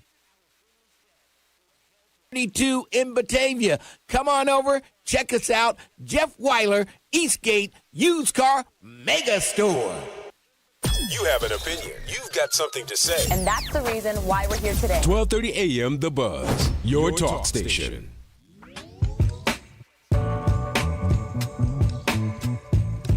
It's a big, rich town. 1230 WDBZ. We are the Buzz of Cincinnati, your talk station, the Lincoln Ware Show. We're here every day, Monday through Friday, from 10 until 1. And this week we'll be here on Saturday from noon till 2. We'll be broadcasting live over at Jeff Weiler. So if you're at home, tune in and check out the Lincoln Ware Show on Saturday, noon until 2. So check us out. If you're looking for a car, you better come on over there and check us out. All right, let's move along. Let's see who's next in line. Looks like Joyce is next in line. No, she's on the phone. Let's see. Where am I? Mustafa is next. There you go. Mustafa, how are you today? Doing well. How are you? I'm hanging in there. What's on your mind? Yeah, you know what? I frequent the country meat market a number of times, and I didn't see a lot of people in there when I was there. Okay, your phone sounds kind of muffled. Are you on a jail phone or what? What's going on? I'm sorry? Okay, move the phone away or something. It's just real muffled. Okay, yeah, I'm at work. Okay, that's better. That's much better. Okay, yeah. Yeah, I went by the country meat market. It wasn't busy. That concerned me because, when you have a store, you need volume. You need people to come in. You can turn in product over. It got muffled again, Mustafa. Now it's muffled again. But for a second, it sounded great. Okay. I was simply saying, I think the store failed because they just didn't have they just weren't generating enough sales, and their overhead killed them. Yeah. Yeah, I guess you could be right on both fronts. A lot of times they say they didn't, couldn't get supplied with things they needed, and the shelves were bare, and you might have a point there. One other thing I noticed in many black communities that I frequent, many black communities don't support the community. Black people go out and buy elsewhere, and that has to change if any business is going to survive. Well, we need to, patronize the people in our community, and sometimes it's hard to do for us for some reason. I don't know. You know what? I say that because when I look at, there's a Hispanic community here in Cincinnati. There's a guy that has a business under a tent. He's been there a year. I don't know what his overhead is, but he's been there a little more than a year doing business, And the same guy that's selling, I don't know, corn out of a cooler, he's been doing that like 3 years. So the business people have to support it. Other than that, you're dead. All right. I hear you. All right, man. Mustafa, appreciate your call. All right. I don't know what he was doing at work. Was he hiding from the boss? Cuddled up so the boss couldn't see him? I don't know. Jeez. All right. Too sweet. Hey, look at that damn Dashika professor just sparked my car. I'm sure the wealth that Patty accumulated in this country, she's probably pretty pleased. Yes. Would you say? Yeah. Look, I got a trivia question for you, quick one, because I don't know if you brought him up last week, but here's a question. Name this high school dropout who was born in Mississippi, moved to Chicago, as an entrepreneur, just blew that town up. And he sold a product that had a tremendous impact on black folks. The Johnson's guy. Yes. Yes. Did you read his obit? Huh? Did you read his obit? No, I didn't read it. I guess he died last Monday. Yeah. Mm-hmm. Very influential on a lot of folks, man. Soul Train. He one gave Don Cornelius his opportunity. Yeah, Soul Train. I read that whole bit. He's like, he did a whole lot, man. Yeah. On the stock market.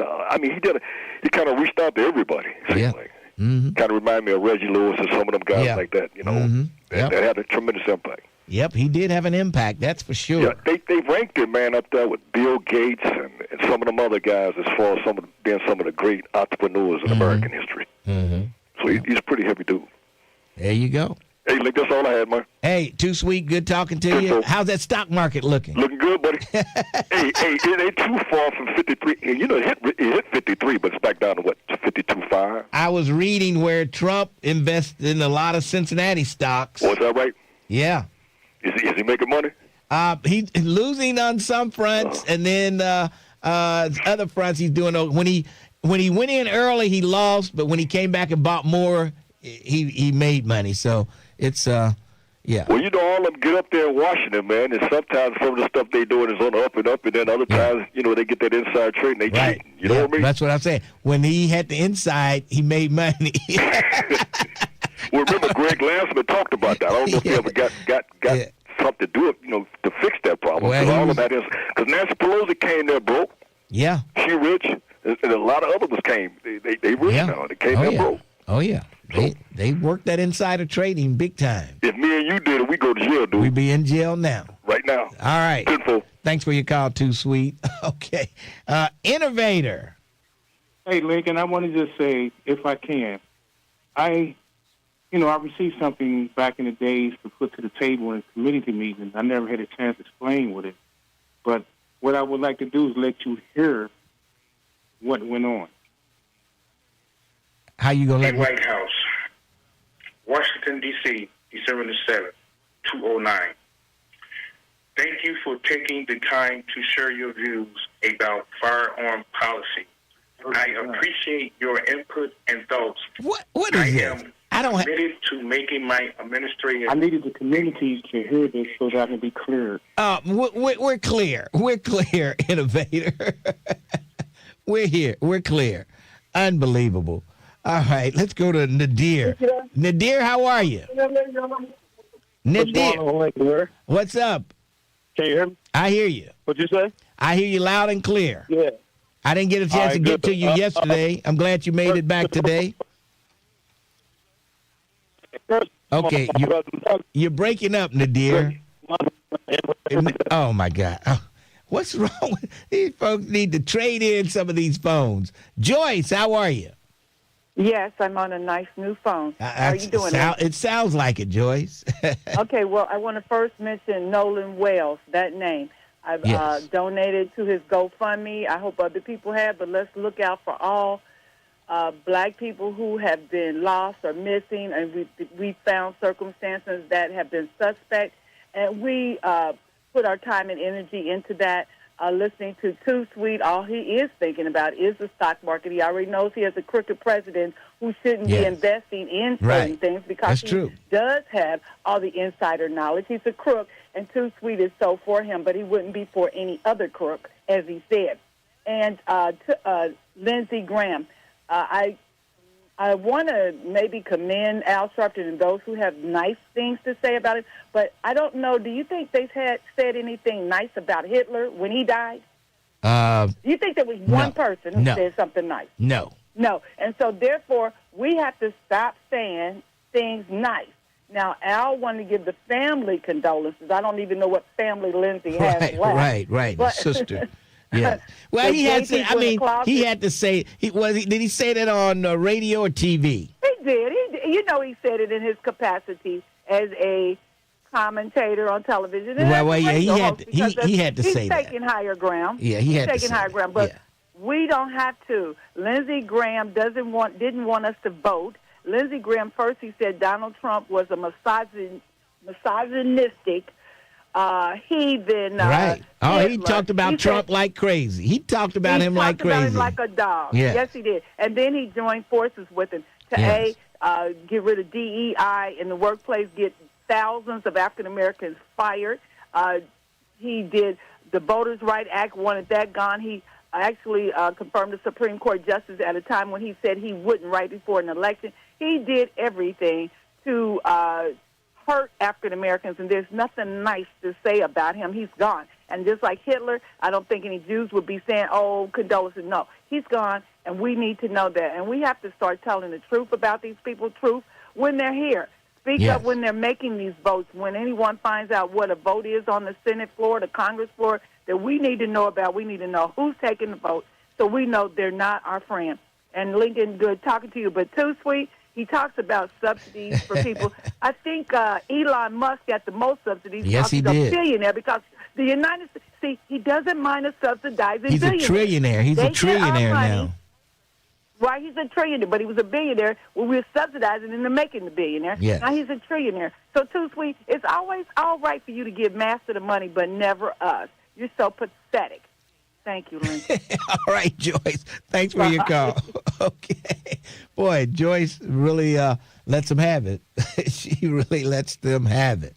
Unbelievable. Unbelievable. All right.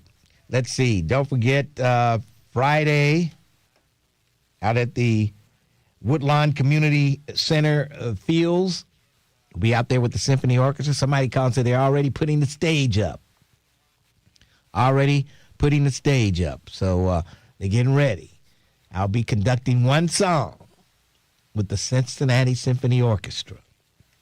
As a matter of fact, I'm getting ready to go practice now with the Cincinnati Symphony Orchestra.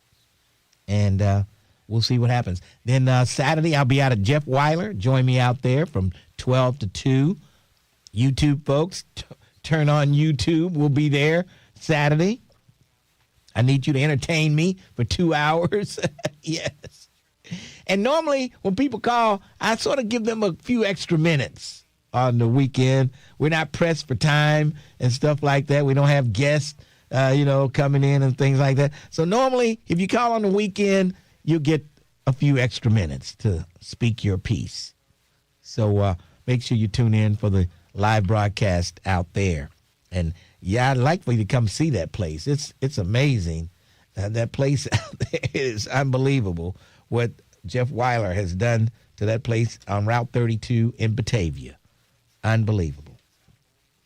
And guess who will be on the TV show this weekend? None other than Ironetta Wright. Remember her? Ironetta Wright, former superintendent. She's going to be on the TV show Sunday morning. Yes. So make sure you check her out this Sunday morning, 6:30, Star 64. And let's see what else is going on. That's pretty much it. Picture Day at the Walking Club. Picture Day this Saturday. Be there around 8:15. Hopefully we'll be able to start taking the pictures by 8:30. So don't be one of those people running up, yelling, wanting to get in the picture. Be there on time. At Winton Woods this coming Saturday. All right, that's going to do it for me. I'll see you tomorrow morning, 10, right here on 1230, The Buzz.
with America's #1 civil rights leader, the Reverend Al Sharpton.